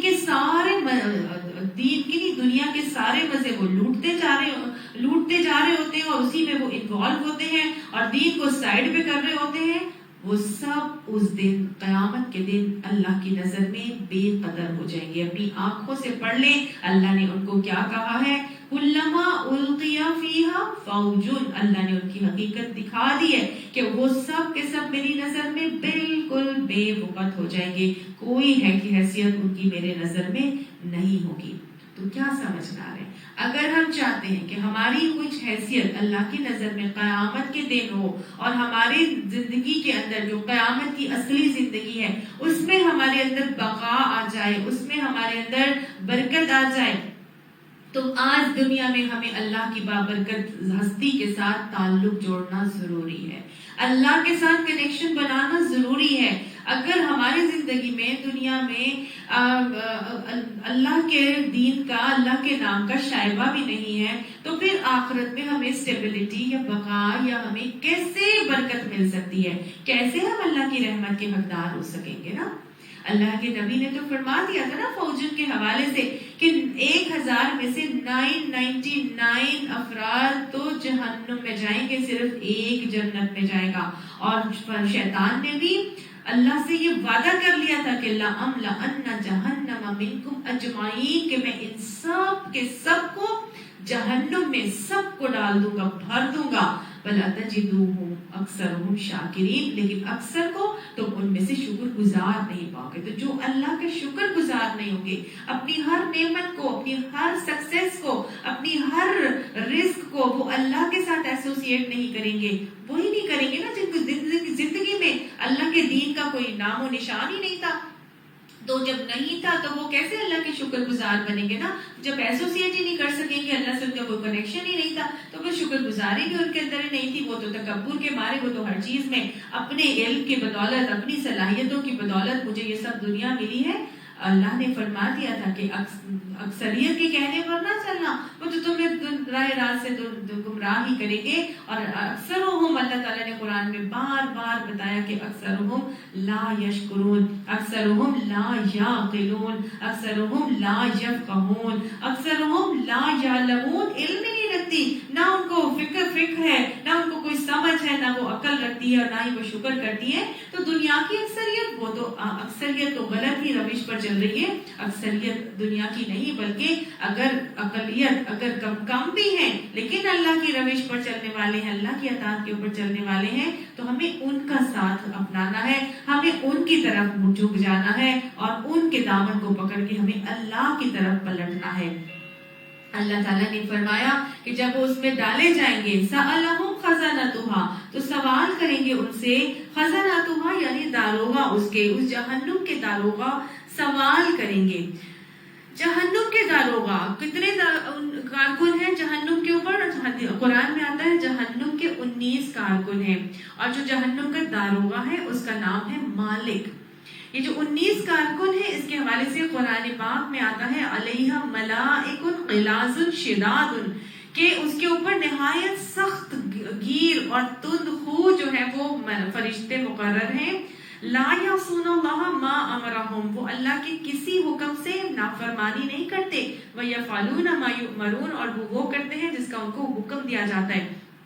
تو یہ نہایت غلاظ شداد ملائکہ جو اس کے اوپر جو داروغہ بنا کے مقرر کیے گئے ہیں، یہ مالک اس کا حوالے سے حدیث میں آتا ہے کہ آپ صلی اللہ علیہ وسلم جب معراج پر گئے تو آپ نے حضرت جبرائیل سے پوچھا کہ یہ جب میں کسی سے ملا تو سارے فرشتوں نے مجھے مسکرا کر استقبال کیا تھا، تو یہ جو مالک ہے اس نے مجھے مسکرایا نہیں، اور اس نے مجھے مسکرا کر ویلکم نہیں کیا. تو آپ صلی اللہ علیہ وسلم کو فرمایا گیا کہ یہ جب سے اس کو بنایا ہے یہ کبھی آج تک نہیں مسکرایا. گویا یہ ایک ایسا، یہ وہ فرشتہ ہے مالک جو داروغہ ہے جہنم کا، اور یہ جہنم کی ہلاکیوں کو دیکھ دیکھ کر مسکرانا ہی بھول گیا ہے. اس کا یہ حال ہے. تو جب اس کے اندر جہنمیوں کو ڈالا جائے گا تو وہاں کا داروغہ کیا بولے گا؟ الم یاتکم نذیر، کیا کہ تمہارے پاس کوئی ڈرانے والا نہیں آیا تھا؟ گویا وہ حیران ہو رہا ہوگا کہ جب ان کو جہنم کی باتیں بتائی گئی ہوں گی تو کیسے ہو سکتا ہے کہ جہنم کی باتیں سن کے انسان جہنم میں آنے کے لیے تیار ہو جائے. تو وہ حیرانی سے پوچھیں گے، محبت سے نہیں پوچھا جا رہا، یہ غصے سے، حیرانی سے پوچھا جا رہا ہے کہ کیا تمہارے پاس کوئی نذیر نہیں آیا تھا؟ نذیر کس کو کہتے ہیں؟ نذیر ہر وہ نذیر ہے جو دین کی طرف لانے کے لیے کوشاں ہے. ہر وہ شخص، ہر وہ چیز وہ نذیر ہے جو دین کی طرف لانا چاہتا ہے یا چاہتی ہے. مثال کے طور پر ہمارے والدین اگر ہمیں دین کی طرف لانا چاہتے ہیں تو ہمارے والدین نذیر ہیں. اگر کوئی استاد ہمیں دین کی طرف لانا چاہتا ہے تو وہ نذیر ہے. اگر کوئی دوست ہمیں دین کی طرف لانا چاہتا ہے تو وہ نذیر ہے. اگر کوئی آڈیو ہمیں دین کی طرف لانا چاہ رہی ہے تو وہ نذیر ہے. اور کوئی یوٹیوب کا چینل ہے جو کہ آج تو سننے میں آ رہا ہے کہ وہ بھی ہماری گورنمنٹ کو اللہ ہدایت دے، سپریم کورٹ کی طرف سے پتہ چل رہا ہے کہ جی یوٹیوب کا چینل بھی ختم کیا جا رہا ہے. بہرحال اگر چیزوں کو اچھی طرح سے یوز کیا جائے اور بہترین کی طرح اس سے علم حاصل کرنے کے طریقے اختیار کیے جائیں تو اس سے تو بہترین چیز ہی کوئی نہیں ہے. لیکن ہر وہ چیز میں آپ کو بتائی تھی نذیر کیا ہے؟ ہر وہ چیز جو اللہ کی طرف لانے کے لیے کوشاں ہے وہ نذیر ہے. اور جو نذیر بن رہا ہوتا ہے، انذار کر رہا ہوتا ہے، برے انجام سے متنبع کر رہا ہوتا ہے. اس کا روٹ ورڈ نون زا اور را ہے. نظرہ کہتے ہیں برے انجام سے متنبع کرنے والا. تو جو بھی برے انجام سے متنبع کر رہا ہوتا ہے وہ منذر ہوتا ہے. اگر میں آپ کو جہنم سے انذار کر رہی ہوں، جہنم کے برے انجام سے متنبع کر رہی ہوں، تو اس وقت میں آپ کے لیے کیا ہوں؟ منذر ہوں. تو نذیر اور منذر میں فرق یہ ہوتا ہے کہ نذیر منذر تو ہوتا ہے لیکن وہ اپنی پریزنس میں بھی انذار کر رہا ہوتا ہے. اگر وہ نہیں بھی بول رہا ہوتا تو اس کا ہونا ہی جو ہے وہ لوگوں کو ایک ایسا روب اس کے اندر ہوتا ہے کہ اس کو دیکھ کر ہی لوگ نیکی کی طرف آنا شروع ہو جاتے ہیں. مثال کے طور پہ کچھ لوگوں کو آپ نے دیکھا ہوگا کہ ان کو دیکھتے ہی ہم کیا کرتے ہیں؟ سروں کو کور کر لیتے ہیں. اللہ یاد آنے لگتا ہے. تو ہر وہ چیز، ہر وہ شخص جس کو دیکھ کر اللہ یاد آ جائے. اسی لیے تو کہا گیا تھا نا کہ دوست بھی ایسے بناؤ کہ جن کو دیکھ کر اللہ یاد آ جائے. تو دوست بھی ہمارے لیے نذیر ہونے چاہیے، ہمیں ان کو دیکھ کے اللہ یاد آ جائے.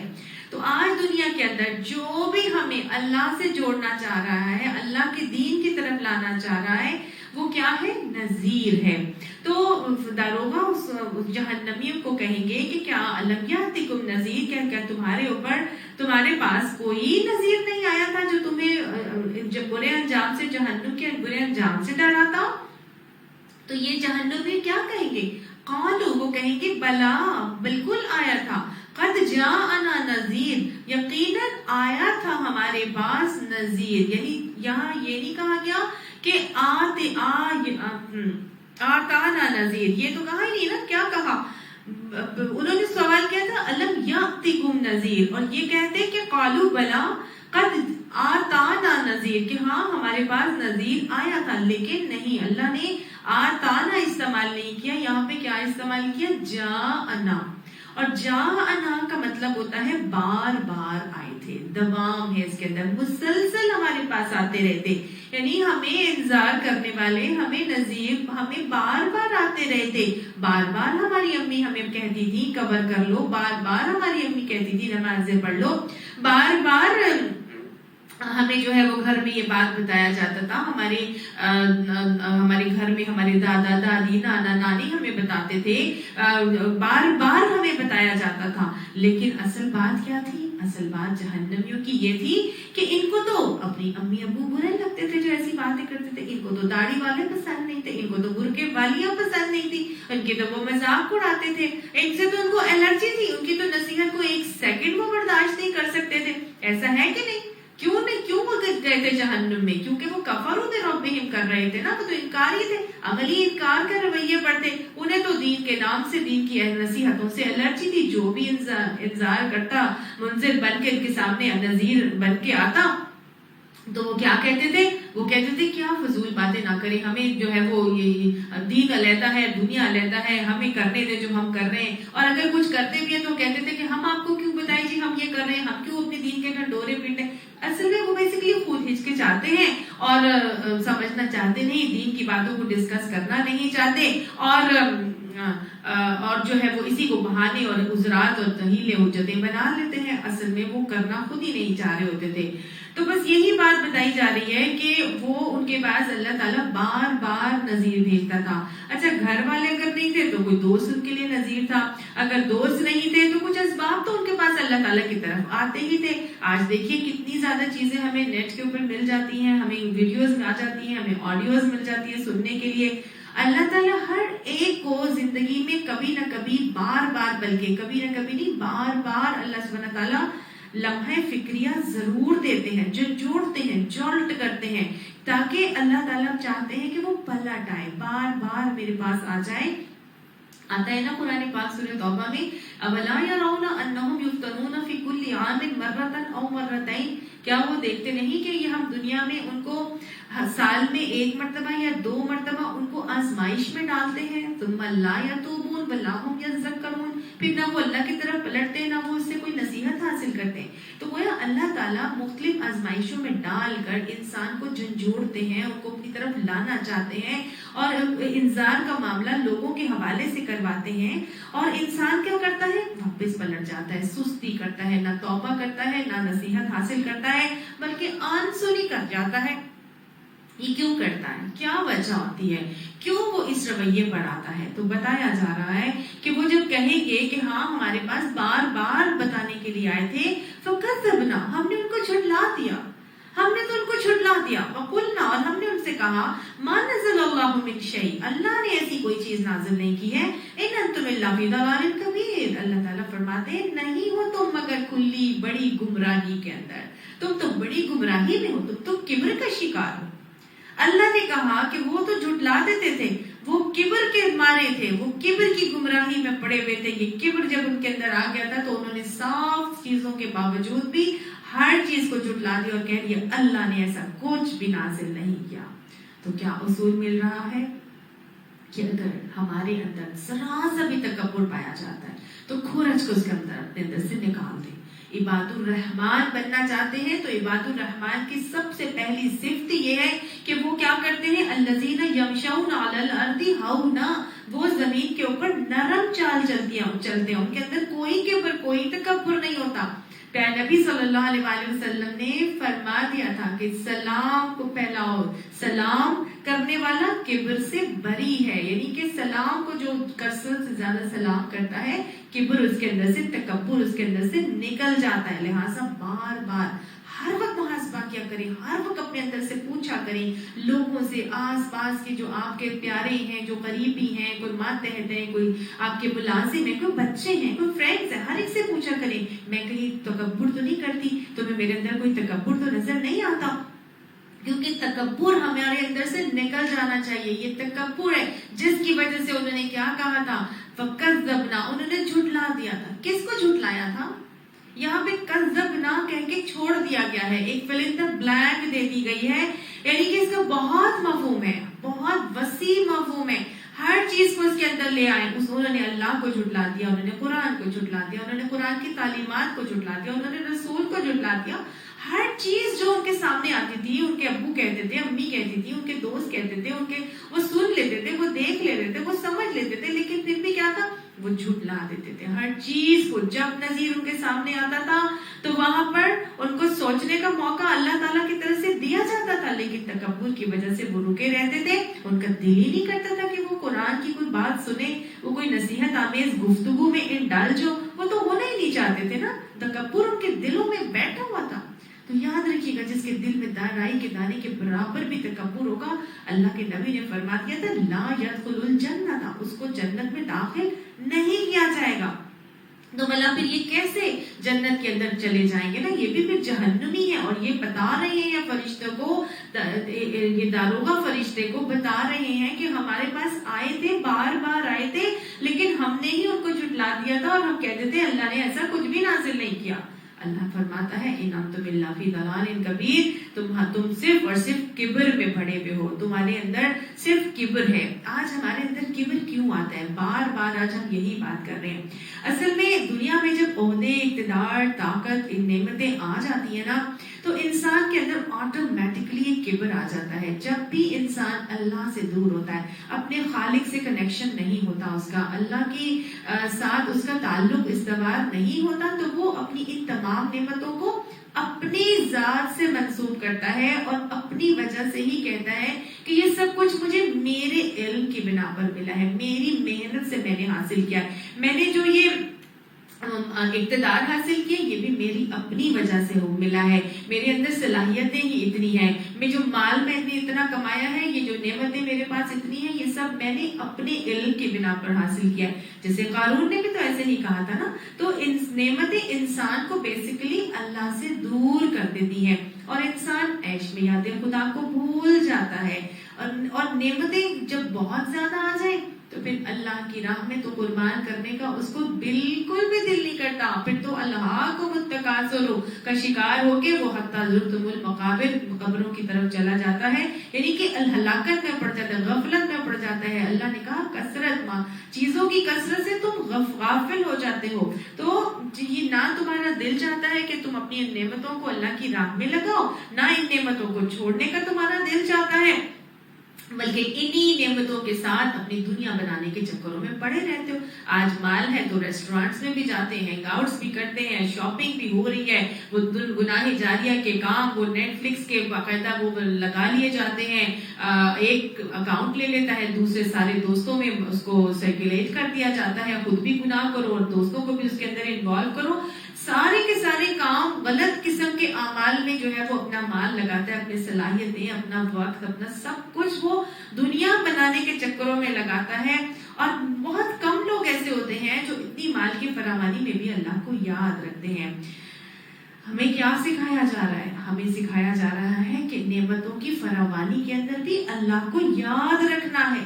غم اور مصیبت میں تو سبھی اللہ کی طرف رجوع کر لیتے ہیں نا، ضرور کرنا چاہیے. یہ بھی ایک بہت اچھا طریقہ ہے کہ تکلیف میں انسان اللہ سے جڑے، لیکن صرف تکلیفوں میں ہی قرآن خوانیاں کرانا اور نمازیں اور تسبیحات اور وظیفے کر لینا یہ کوئی طریقہ نہیں ہے. اپنی نعمتوں کی وقت بھی اللہ ہی کی طرف، ہم نے پڑھا تھا کہ مومن اواب ہوتا ہے، بار بار ہر چیز میں نعمت آئے تو بھی اللہ کی طرف رجوع کر کے کیا کہتا ہے، ھذا من فضل ربی لیبلونی اشکر ام اکفر. یہ تو میرے رب کا شکر ہے، یہ میرے رب کی فضل سے ہے کہ وہ مجھے آزما رہا ہے اور وہ دیکھنا چاہتا ہے کہ میں اس کا شکر کرتا ہوں کہ کفر کر کے چلتا ہوں. تو نعمت کے آنے میں، نعمت کے ملنے پر بھی ہمیں اللہ ہی کی طرف جڑنا ہے.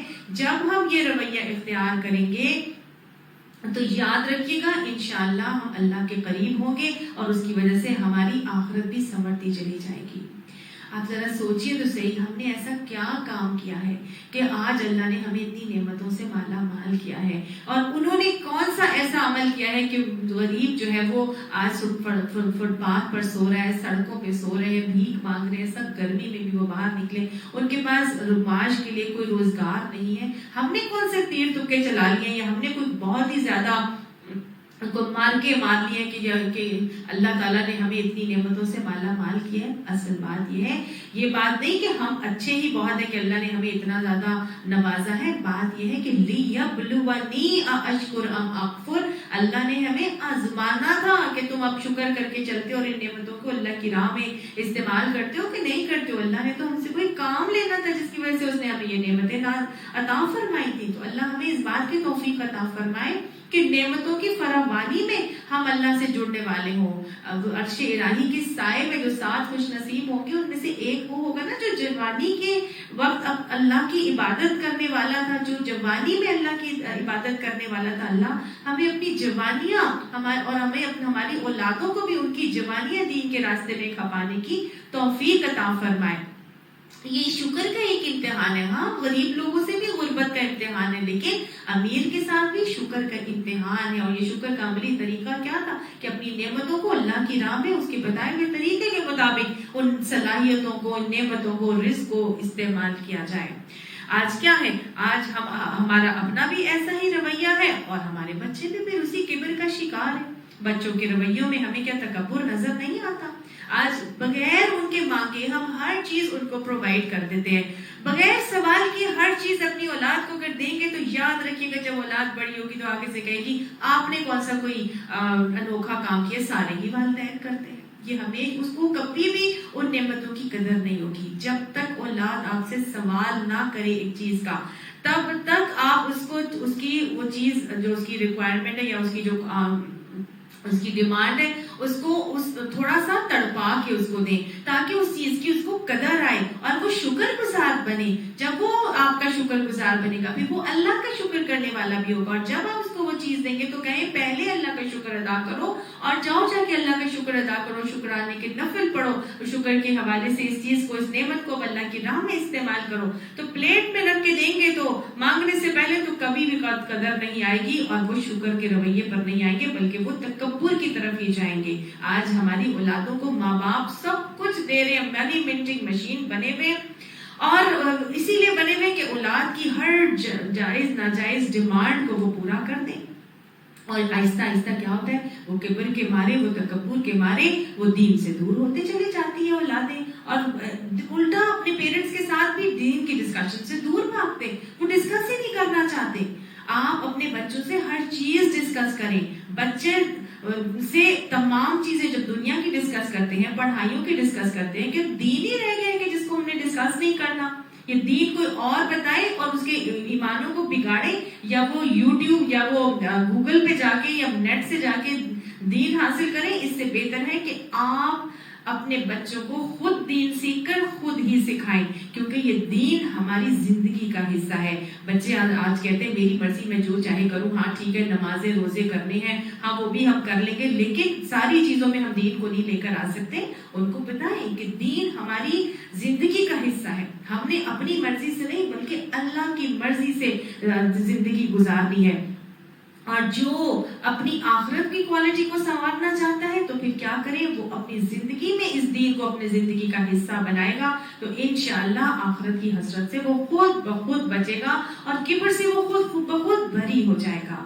وقالو, اور جہنمی یہ کہیں گے کہ لو کننا نسمع او نعقل ما کننا فی اصحاب السعیر. وہ یہ کہیں گے, جہنمی کیا کہہ رہے ہیں, لو کننا نسمع, لو کہہ رہے ہیں کاش, کاش کہ کننا ہم ہوتے, نسمع ہم سننے والے, یعنی حسرت کریں گے. حسرت کا کلمہ ہے, یعنی حسرت انسان کب کرتا ہے, اس وقت کرتا ہے جب چڑیاں چگ جاتی ہیں کھیت, یعنی کہ اس وقت جب اب کچھ ہو نہیں سکتا. مومن ہائے کاش یاس نہیں کرتا. مومن کی زندگی میں حسرت نہیں ہوتی, وہ اپنی زندگی میں مہلت عمل کو غنیمت جان کے سب کچھ بہترین کی طرف کرنے کی کوشش کرتا ہے. یہ جہنمیوں کا طریقہ ہے کہ حسرت کرنا. وہ آخرت میں بھی حسرت کر رہے ہوں گے اور وہ کہیں گے کہ ہائے کاش ہم ہو جاتے, ہم نسمعو, ہم سننے والے. اب نسمعو میں دیکھیں دو باتیں آ رہی ہیں. ایک تو یہ کہ ایک وعدہ آ رہا ہے اور ایک رحمت کا وعدہ آ رہا ہے. یعنی یہ ہر وہ والدین جو اپنے بچوں کو دین پر لانا چاہتے ہیں وہ انہیں قرآن سنانا شروع کر دیں. ہر اللہ کی رحمت اس میں پتہ چل رہی ہے کہ ہر وہ والدین جو اللہ کے دین پر اپنے بچوں کو لانا چاہتے ہیں وہ کیا کریں, وہ بچوں کو قرآن سنانا شروع کر دیں, یا اپنی ایسی محفلوں میں لے جایا کریں اپنے ساتھ, یا ایسی محفلوں سے جوڑ دیں, ایسی کلاسوں سے جوڑ دیں جہاں پہ قرآن سنایا جاتا ہے یا ڈسکس کیا جاتا ہے. اور دوسرا بات اس میں یہ پتہ چل رہی ہے, ایک وعید بھی مل رہی ہے کہ یہ پتہ چل رہا ہے ہمیں کہ جو لوگ آج تک قرآن نہیں سنتے تھے وہ قرآن سننا شروع کر دیں, کیونکہ یہ جہنمی کہہ رہے ہیں کہ کاش ہم قرآن سنا ہوتا, کاش ہم نے سنا ہوتا. تو یعنی قرآن سننے کے لیے وہ حسرت کریں گے جہنمی. تو اگر ابھی تک قرآن نہیں سنا تو پھر قرآن کو سننا شروع کر دیں. اور جو لوگ بغیر سوچے سمجھے قرآن کو سنتے تھے وہ اب اس قرآن کو سوچ سمجھ کے سننا شروع کر دیں. اگر اپنی اولادوں کو قرآن سے نہیں جوڑیں گے, اگر خود قرآن سے نہیں جڑیں گے تو آہستہ آہستہ آہستہ دین صرف فرائض تک رہ جائے گا, اور فرائض سے پھر وہ صرف اور صرف جمعے تک آئے گا, اور جمعے کے بعد پھر صرف عیدوں تک دین رہ جائے گا, اور اتنا ہی زیادہ جو ہے نا دین انسان کے اندر سے نکلتا چلا جاتا ہے. تو جہنمی کیا حسرت کر رہے ہیں, لو کننا نسمع او نعقل, یعنی کاش ہم نے سنا ہوتا اور ہم نے عقل کی ہوتی. تو گویا سننے کے ساتھ ایک اور پروسیس اسٹارٹ ہوتا ہے کہ انسان کے سوچنے سمجھنے کی صلاحیت بیدار ہو جاتی ہے, عقل پیدا ہونا شروع ہو جاتی ہے. نسمعو کے بعد نعقلو ضرور ہوگا. تو لہٰذا ہر نافرمان انسان اللہ کے کلام کو سن کر اللہ کی طرف پلٹ سکتا ہے اگر وہ عقل کرے گا, اور کیونکہ سننے کے حوالے سے اس کی عقل ضرور جھنجھوڑی جائے گی, وہ ضرور سوچے گا, اور پھر وہ اللہ کی طرف پلٹنے کے آثار اس کے خود بخود شروع ہو جائیں گے. جہنمیوں کا یہ عمل کیا تھا, وہ کیوں جہنم میں گئے تھے؟ ہم نے دیکھا قرآن سورہ مومنون میں بھی اللہ تعالیٰ میں فرماتے ہیں کہ الم تکن آیاتی تتلی علیکم, کہ کیا تمہارے پاس ایسے لوگ نہیں آئے تھے, میری آیات نہیں آئی تھی جو تمہارے اوپر پڑھ کر سنائی جاتی. فَكُنْتُمْ بِهَا تُكَذِّبُونَ, تو تم تو اس کے ساتھ جھٹلانے والا رویہ اختیار کیے ہوئے تھے, یعنی کہ تمہارے پاس آیات آئیں پڑھ کر سنائے گئے, لیکن تم نے کیا کیا, فَكُنْتُمْ بِهَا تُكَذِّبُونَ, تم نے تو ان کو جھٹلا دیا تھا. تو گویا جہنمیوں نے اپنے کبر کی وجہ سے جھٹلایا تھا, ان کے اوپر یہ آیات سنائی گئی تھی, پڑھی گئی تھی, ان کو وہ جھٹلانے کی وجہ سے وہ ایک کان سننا ہی نہیں چاہتے تھے نا, وہ تو سننا ہی نہیں چاہتے تھے. سورہ حج میں بتایا گیا آیت نمبر 45 میں کہ کیا یہ لوگ زمین میں چلے پھرے نہیں کہ ان کے دل سمجھنے والے، ان کے کان سننے والے ہوتے. حقیقت یہ ہے کہ آنکھیں اندھی نہیں ہوتی بلکہ وہ دل اندھے ہو جاتے ہیں جو سینوں میں ہیں. تو گویا اللہ نے یہ آنکھیں ہمیں اسی لیے دی کہ ہم ان کو دیکھ، ان سے اللہ کو پہچانے، کائنات میں ارد گرد اللہ کی پھیلی ہوئی نشانیوں کو دیکھیں. اور وہ جو کان اللہ نے دیے ہیں وہ اسی لیے دیے کہ اللہ کی آیات کو سنا جائے اور اللہ کو جانا جائے اور اللہ کو پہچانا جائے. تو اللہ نے کہا کہ آنکھیں اندھی نہیں ہیں بلکہ دل اندھے ہو گئے. یہ دو آنکھیں اور کان یہ تمہارے دل کی طرف پہنچنے کے لیے کھڑکیاں تھیں. یہ تمہارے دل جو تمہارے سینے میں ہیں، تم نے ان کو محفوظ کر کے رکھا ہوا ہے. ان کی یہ کھڑکیاں تھیں، ان سے تم نے پہچاننا تھا اور ان کے ذریعے سے تم نے اللہ کو پہچان کے اللہ کی ماننی تھی. تم نے تو یہ اندھا ہی کر دیا، اپنی آنکھوں کو بھی اندھا کر دیا، کانوں کو بھی تم نے بہرا کر دیا. تم نے تو سن کے نہ دیا، مان کے نہ دیا. تو پھر دین کی طرف لانے کا طریقہ پھر ہمیں کیا سمجھ میں آ رہا ہے کہ انسان اپنے کانوں سے اس قرآن کو سنے، اس قرآن کو سنایا جائے. اس قرآن کو پڑھنا نہیں، سنانے کا حکم ہے. قرآن میں بار بار سنانے کا حکم ہے کہ جتنا سن کر انسان کو سمجھ میں آتا ہے نا، اور سنا کر اور سن کر سمجھ میں آتا ہے، اس کا بیسیکلی مزاج ہی ایسا ہے. قرآن کا مزاج ہی سننے کا ہے. اللہ نے حضرت موسیٰ علیہ السلام کو بھی یہی حکم دیا تھا. سورہ طٰہٰ کی آیت نمبر 13 میں اللہ تعالیٰ نے فرمایا کہ فَاسْتَمِعْ لِمَا يُوحَىٰ، سن جو تجھ پر وحی کیا جا رہا ہے. ان کو بھی سننے کا حکم تھا اور نبی صلی اللہ علیہ وسلم کو بھی سنانے کا حکم تھا. کہ سورہ عنکبوت میں آیت نمبر 45 میں اللہ سبحانہ تعالیٰ فرماتے ہیں اُتْلُ مَا أُوحِیَ إِلَيْکَ مِن رَبِّکَ، کہ جو آپ کے رب کی طرف سے آپ کی طرف وحی کیا جا رہا ہے آپ اس کو پڑھ کر سنائیے. قرآن کو سنانے کا حکم تھا. سورہ نمل میں اللہ تعالیٰ فرماتے ہیں کہ ان سے کہہ دیجیے آیت نمبر 92 میں کہ وہ امرت کہ مجھے حکم دیا گیا ہے ان اکون من المسلمین، کہ میں فرما برداروں میں ہو جاؤں، میں مسلمان ہو جاؤں. وَأَنْ، اور یہ حکم دیا گیا ہے أَتْلُ الْقُرْآنَ، کہ میں قرآن پڑھ پڑھ کر تمہیں سناؤں. تو گویا نبی صلی اللہ علیہ وسلم کو بھی یہ حکم دیا جا رہا تھا. ان کے توسل سے مجھے آپ کو سب کو یہ حکم ہے کہ قرآن کو پڑھ پڑھ کر سنانا ہے، پڑھ پڑھ کر. اس کا مزاج ہی سننے اور سنانے والا ہے. اللہ نے فرمایا تھا فَمَنِ اهْتَدَىٰ فَإِنَّمَا يَهْتَدِي لِنَفْسِهِ، بس جو کوئی ہدایت پائے گا اس سے وہ تو اپنے نفس کے لیے، اپنے آپ کے لیے ہدایت پائے گا. وَمَنْ ضَلَّ فَقُلْ إِنَّمَا أَنَا مِنَ الْمُنذِرِينَ، اور جو گمراہ ہوگا تو پھر کہہ دو کہ میں تو صرف انذار کرنے والا، میرا کام تو صرف تمہارے تک پہنچا دینا ہے، آگے کرو نہ کرو تو تمہارے اوپر ہے. تو گویا قرآن کا مزاج کیا ہے؟ سننے والا ہے. نبی صلی اللہ علیہ وسلم بھی صحابہ کرام کو قرآن سناتے تھے، سنتے بھی تھے اور سناتے بھی تھے. آپ دیکھیے ساری باتیں اگر ہم لکھ لیں اور ہم پڑھ بھی لیں تو کبھی بھی وہ امپیکٹ نہیں آ سکتا جو سن کر آتا ہے کہ نہیں؟ اسی لیے تو اللہ کے نبی کو حکم دیا گیا تھا نا کہ اتلو ما اوحی الیک من ربک، کہ قرآن پڑھ پڑھ کر ان کو سناؤ. اور یہ بات یاد رکھیے گا کہ شیطان کبھی بھی نہیں چاہتا کہ قرآن پڑھنے کوئی بیٹھے. وہ تو ہمیشہ وسوسے ڈالنا شروع ہوتا ہے. نبی صلی اللہ علیہ وسلم کی ذات مبارکہ کے اندر وسوسے ڈالتا تھا کہ شیطان کا طریقہ پڑھنے کے حوالے سے سورہ حج میں آیت نمبر 52 میں آتا ہے کہ اللہ تعالیٰ نے فرمایا کہ ہم نے تم سے پہلے کوئی نبی اور رسول نہیں بھیجا مگر اس کا حال یہ تھا کہ جب کبھی اس نے قرآن پڑھنے کی تمنا کی، یعنی کوشش کی قرآن پڑھنے کی، تو شیطان اس کی آرزو اور تمنا میں خلل انداز ہونے لگا، یعنی اس نے وسوسے ڈالنے شروع کر دیے.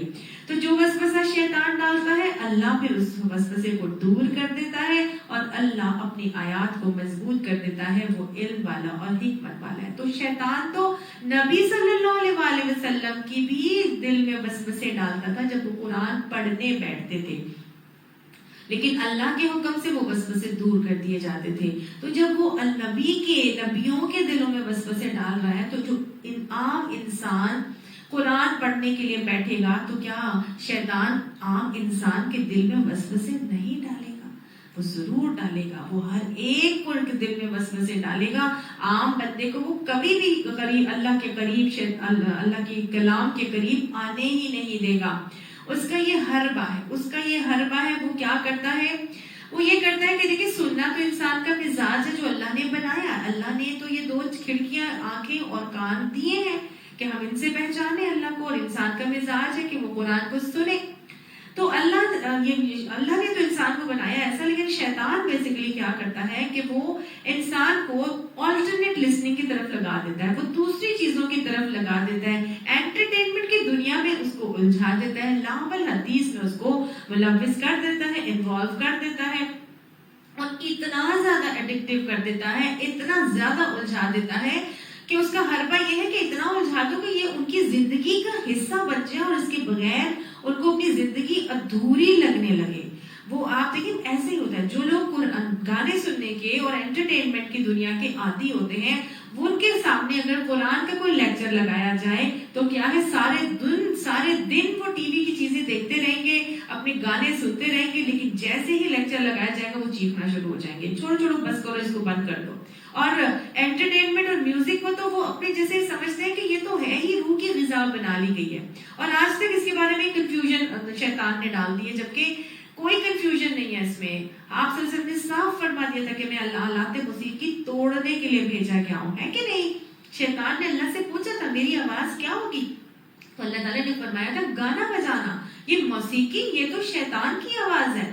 تو جو موسیقی سنتے رہیں گے تو پھر قیامت میں انہوں نے یہی کہنا ہے نا کہ لو کننا نسمع ہوا نعقل, یعنی کہ جو سنیں گے وہی تو پھر ان کے اوپر اثر ہوگا, کہ وہی تو ان کے چیزوں کا اثر ان کے اوپر پڑ رہا تھا. وہ ایسے چیز کے عادی ہو گئے تھے, ایسے عادی ہو گئے تھے کہ ان کو اپنی زندگی سے گانے نکالنا, انٹرٹینمنٹ کو چھوڑنا, یہ ساری چیزیں ٹی وی کے حوالے سے ختم کرنا ان کو ایک ایسا عمل لگنے لگتا ہے کہ جیسے نہیں یہ میں کیسے کر سکتی ہوں.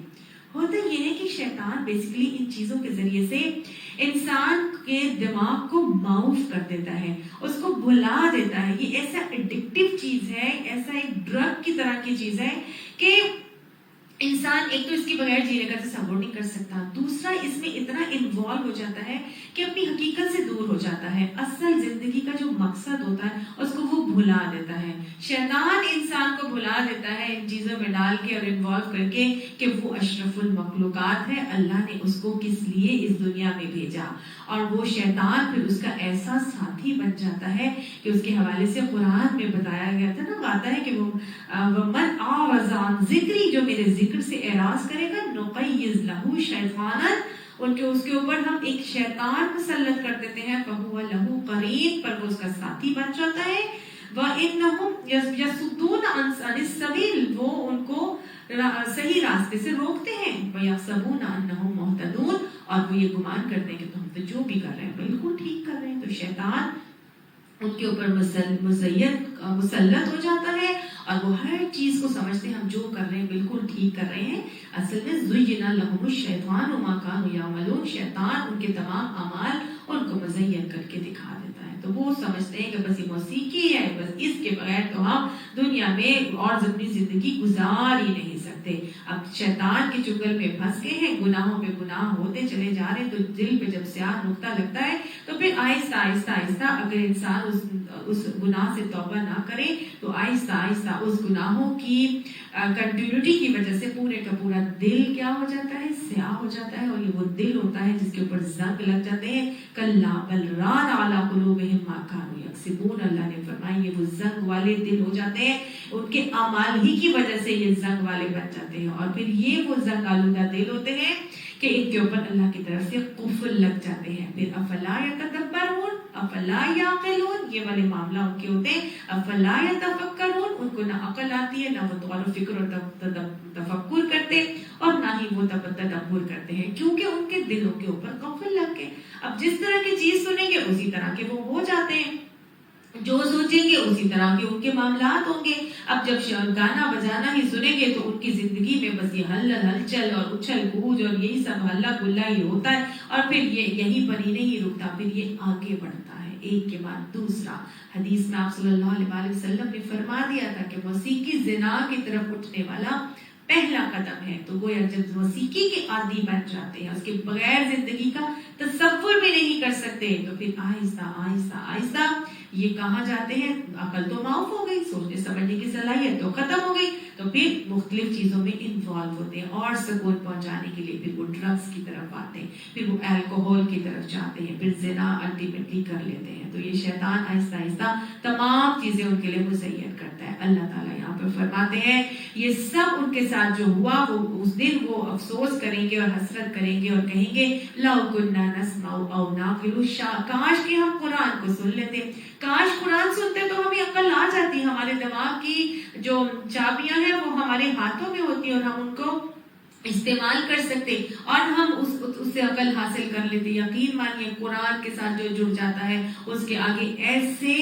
خزانے کھلتے ہیں، ایسے ٹریجرز کھلتے ہیں، علم کے ٹریجرز اس کے سامنے کھلتے ہیں کہ اس کو ہر چیز عیاں اور صاف نظر آنے لگ جاتی ہے اور اس کو صراط مستقیم بھی نظر آنے لگ جاتا ہے اور صراط جو شیطان ہے وہ بھی اس کو نظر آنا شروع ہو جاتا ہے، اور پھر وہ یہ نہ وہ کبھی بھی پھر وہ یہ ان میں شامل نہیں ہوگا جو یہ کہیں کہ ما كنا فی اصحاب السعیر فاعترفوا بذنبہم۔ اب یہ جہنمی یہ کیا کر رہے ہیں آخرت میں؟ فاعترفوا، انہوں نے اعتراف کر لیا، یعنی وہ اعتراف کریں گے۔ فا جو ہے نا، فا یہ بیسیکلی اعتراف کے لیے آ رہا ہے، یہ فا فصیحہ ہے جو اس وقت بولا جاتا ہے جب آپ اس کے بعد آپ کچھ کر نہیں سکتے، تو وہ اب اعتراف کریں گے کس چیز کا؟ ذنبہم، اپنے گناہوں کا اعتراف کریں گے۔ ذنب اس گناہ کو کہتے ہیں جس کو کرنے کے بعد انسان کو امبیرسمنٹ ہوتی ہے۔ گناہ کے لیے دوسرے الفاظ بھی ہوتے ہیں نا، جناحن، اسمن، لیکن جو ذنب ہے وہ گناہ ہے کہ جس کے بعد امبیرسمنٹ ہوتی ہے۔ تو ہر جہنمی کو گویا اپنے گناہ کا اعتراف ہوگا اور اس گناہ کے اوپر اس کو شرمندگی بھی ہو رہی ہوگی، اور امبیرسمنٹ کس بات پر ہو رہی ہوگی کہ میں تو اس گناہ سے بچ سکتا تھا، میں تو پوٹینشیل رکھتا تھا، میں تو طاقت رکھتا تھا کہ میں اس گناہ سے بچ جاؤں، لیکن میں پھر بھی نہ بچا۔ میرے پاس تو عقل بھی تھی، میرے پاس تو صلاحیت بھی تھی، میرے پاس تو علم بھی تھا، میرے پاس تو میں تو پڑھا لکھا بھی تھا، میں تو مال اسباب بھی رکھتا تھا، میرے پاس تو سب کچھ تھا، لیکن میں پھر بھی نہ بچا۔ میرے پاس تو نذیر بھی آتے رہے، مجھے بتاتے رہے، لیکن پھر بھی کیا تھا؟ میں تو کبر میں اتنا زیادہ الجھ گیا تھا، میں تو تکبر کا اتنا مارا ہو گیا کہ میں تو اسی میں اپنے سارے گناہوں کے دلدل میں پھنستا ہی چلا گیا، میں تو بچ ہی نہ سکا جبکہ میں بچ سکتا تھا۔ یہ بالکل اسی طرح کی بات ہے کہ جیسے ایک خاتون ہے، اس نے فوڈ اینڈ نیوٹریشن میں ماسٹرز کر لیا اور ماسٹرز کرنے کے بعد اس کو اگر کہیں کہ جی تم ایک اسکریمبلڈ ایگ بنا دو تو وہ کہے کہ میں اسکریمبلڈ ایگ کیسے بناؤں، مجھے تو اسکریمبلڈ ایگ آتے ہی نہیں بنانا، اور اس اسکریمبلڈ ایگ کے بجائے وہ نہ اس کی کنسسٹنسی کا خیال رکھے، نہ اس کو وہ ایک علیحدہ ہی کوئی چیز بنا کے لے کے آ جائے اور کہے یہ تو اسکریمبلڈ ایگ ہے۔ تو یہ کیا ہے؟ یہ اتنا علم ہونے کے باوجود بھی کیا کیا اس نے؟ عمل غلط کر لیا۔ قادر تھی، اس کو معلوم تھا کہ اسکریمبلڈ ایگ کیسے بنانا ہے، لیکن وہ اس نے پھر بھی نہ بنایا۔ تو یہ ہے وہ ایک امبیرسمنٹ کی سچویشن جو یہاں وہاں پر جہنمیوں کو ہوگی۔ تو ایک چیز یہاں پہ اور سمجھ میں آ رہی ہے کہ وہ گناہوں کا اعتراف تو دنیا میں کریں گے اور گناہوں کا اعتراف کر کے کہیں گے فَسُحْقًا لِأَصْحَابِ السَّعِيرِ، بس لعنت ہے جہنم میں ڈالے جانے والوں کے اوپر۔ یعنی کہ اب وہ ان کو اب امبیرسمنٹ ہو رہی ہے، ان کو یہ سمجھ نہیں آ رہا کہ اللہ نے تو مجھے موقع دیا تھا دنیا کے اندر۔ اللہ تعالیٰ ہر ایک کو، جیسے میں نے ابھی آپ کو بتایا تھا، موقع دیتے ہیں توبہ کی طرف مائل کرنے کے لیے، کبھی انسان کو مشکل میں ڈال دیں، کبھی پریشانی میں ڈال دیں، اپرچونٹی دیتے ہیں، اور اللہ کی یہ بھی رحمتی کی ایک شکل ہے۔ تو جو لوگ پلٹ آتے ہیں ان کو استعمال کر کے، تو وہ تو انشاءاللہ فاعترفوا بذنبہم والے لوگوں میں شامل نہیں ہوں گے۔ ساری زندگی جو اللہ کی مرضی کے مطابق نہیں گزاریں گے، کفروا بربہم کرنے والے ہوں گے، تو انہیں پھر موت کے وقت بھی کلمہ نصیب نہیں ہوگا، انہیں پھر نہیں نصیب ہوگا، وہ پھر انہی لوگوں میں شامل ہوں گے جو فاعترفوا بذنبہم کرنے والے ہوں گے۔ ہمارے سامنے مثال موجود ہے، فرعون کی مثال موجود ہے کہ جب فرعون کو نظر آ گیا کہ وہ ڈوبنے لگا ہے، تو اس ڈوبتے وقت اس نے کیا کہا تھا؟ سورہ یونس کی آیت نمبر 90 میں آتا ہے کہ حتی اذا ادرکوا الغرق، جب وہ اس نے دیکھا کہ وہ غرق ہونے والا ہے، تو قالوا، وہ کہنے لگا، آمنت لا الہ الا الذی، کہ میں ایمان لاتا ہوں اس معبود کے اوپر جس کے علاوہ کوئی اور معبود نہیں ہے۔ وہ یہ نہیں کہہ سکا کہ لا الہ الا اللہ، کہ میں اللہ پر ایمان لاتا ہوں۔ گویا اللہ سبحانہ تعالیٰ پھر ایسے لوگوں کی کہ زبان پر موت کے وقت بھی اپنا نام لانا پسند نہیں فرماتے. 4 اوقات ایسے ہوتے ہیں کہ جن سے پہلے اگر توبہ کر لی جائے تو توبہ قبول ہو جاتی ہے، لیکن حدیث کے حوالے سے 4 اوقات ہیں کہ جب وہ وقت آ جائے گا تو پھر توبہ کے دروازے بند ہو جاتے ہیں. پہلا کون سا وقت ہے کہ جب انسان دجال کو دیکھے گا، دوسرا حضرت عیسیٰ علیہ السلام کو دیکھ کر، تیسرا جب سورج مغرب سے طلوع ہوگا، اور چوتھا جب موت کا غرغرہ شروع ہو جائے گا. آپ صلی اللہ علیہ وسلم نے فرمایا ان اللہ یقبل التوبۃ حتی، اللہ تعالیٰ اس وقت تک توبہ قبول کرتا رہتا ہے حتی ما لم یغرغر من الموت، جب تک کہ موت کی غرغر نہیں شروع ہو جاتی.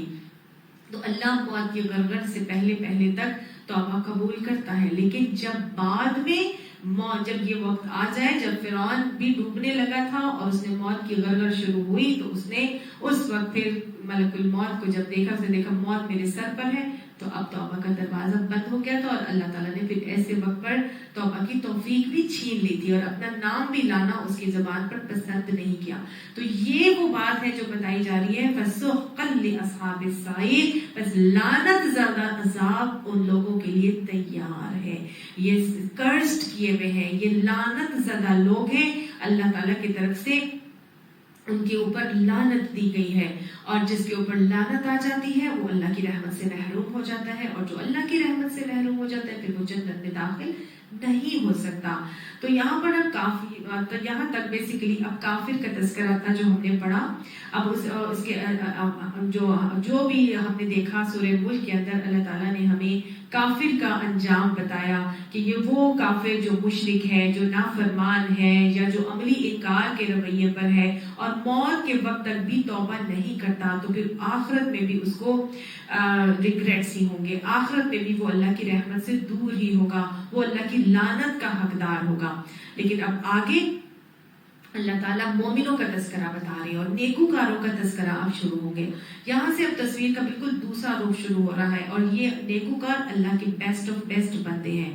یہ اللہ کی مرضی کے مطابق اپنی زندگی کو گزارنا چاہتے ہیں. اب ان کا رویہ جو ہے ہم انشاءاللہ اگلی کلاس میں دیکھیں گے. ہمارا ٹائم ختم ہو رہا ہے. اللہ سبحانہ تعالیٰ ہمیں بہترین طریقے سے سورہ ملک کا علم عطا فرمائے، اس کے علم کے اوپر ہمیں عمل کی توفیق عطا فرمائے. اللہ سبحانہ تعالیٰ نے آج ہمیں ایک کافر کا، ایک ایسے شخص کا طریقہ بتایا جو عملی انکار کے رویے پر تھا، اور کس وجہ سے تھا کہ اس کی زندگی میں تکبر شامل تھا. اللہ ہر حال کا، ہر طریقے کا تکبر ہمارے اندر سے نکال دے، کھرچ کے اس تکبر کو ہمارے اندر سے نکال کے ہمارے اندر عاجزی عطا فرمائے، عاجزی پیدا کرے. اللہ ہمیں ایسے لوگوں میں شامل فرمائے جو دنیا میں بہترین ہیں اور جو آخرت میں بھی اپنے بہترین انجاموں سے دوچار ہوں گے. اللہ تعالیٰ ہمیں ایسا بنا دے کہ ہم اس کو پسند آ جائیں. اللہ موت کے وقت تک موت کے وقت ہماری زبانوں پر کلمہ طیبہ کو جاری فرما دیجیے گا. اللہ ہمیں زندگی بھی اپنے بتائے ہوئے طریقے کے مطابق بسر کرنے کی توفیق عطا فرمائیے، اور موت کے وقت بھی کلمہ طیبہ ہم سب کی زبانوں پر جاری فرما دیجیے گا. اللہ ہمیں اور ہماری اولادوں کو دین کے لیے پسند فرما لیجئے. اللہ ہمیں اپنی اولادوں کی بہترین طریقے پر تربیت کرنے کی توفیق عطا فرمائیے. اللہ ان کو بھی دین اسلام کے لیے چن لیجئے. اللہ ان کو ایسے بہترین ساتھی، بہترین دوست عطا فرمائیے جن کو دیکھ کر اللہ یاد آ جائے، اور یہ اپنے دوستوں کے لیے ایسے بن جائیں کہ ان کو دیکھ کر اللہ یاد آنے والا ہو جائے. اللہ ہمیں بھی نذیر بنا دیجئے، ہماری اولادوں کو بھی نذیر بنا دیجئے. ہمیں اور ہماری اولادوں کو دین کا مبلغ، دین کا داعی، دین کا علم بردار بنا دیجئے. اللہ اسلام کا سورج بنا دیجئے. اللہ قرآن کو ان کا دوست بنا دیجئے، قرآن کو ہمارا بھی دوست بنا دیجئے، ہمارا ساتھی بنا دیجئے، اور اس کی سفارش ہم سب کے حق میں قبول فرمائیے. اللہ سبحانہ تعالیٰ اس کو عالم قرآن بنا کے ہمیں عامل قرآن بھی بنا دیجئے. حامل قرآن تو آپ ہمیں بنا ہی رہے ہیں، آپ نے ہمیں بنا ہی دیا ہے، لیکن اللہ سبحانہ تعالیٰ ہمیں حامل قرآن کے بعد عالم قرآن بنا کے عامل قرآن بنا دیجیے گا. اللہ ہمارے اعمال میں اخلاص عطا فرمائیے، اور ہمارے تمام ہی اعمال کو عملا متقبلہ بنا کے قبولیت کے درجے عطا فرمائیے. اللہ سبحانہ تعالیٰ ہمیں اپنی کسی عمل کا غرہ نہیں ہے، لیکن اللہ آپ سے آپ کی رحمت کے امیدوار ہیں. ہم عمل اسی لیے کرتے ہیں کہ ہم آپ سے آپ کی رحمت کو چاہتے ہیں. ہمارے یہ اعمال شاید آپ کی رحمت کو ہمارے لیے اسٹیمولیٹ کر دے اور آپ کی رحمت ہمارے لیے لازم ہو جائے، کیونکہ آپ کی رحمت آپ کی غضب پر حاوی ہے. اللہ ہم آپ سے آپ کی رحمت چاہتے ہیں. اللہم رحمتک ارجو فلا تکلنی الی نفسی طرفۃ عین واصلح لی شأنی کلہ لا الہ الا انت رب اغفر وارحم وانت خیر الراحمین. رب اغفر وارحم وانت خیر الراحمین. رب اغفر وارحم وانت خیر الراحمین. ربنا لا تزغ قلوبنا بعد إذ هديتنا وهب لنا من لدنك رحمة إنك أنت الوهاب. آمين ثم آمين. صدق الله العظيم. سبحانك اللهم وبحمدك أشهد أن لا إله إلا أنت أستغفرك وأتوب إليك. سبحان ربك رب العزة عما يصفون وسلام على المرسلين والحمد لله رب العالمين. آمين ثم آمين.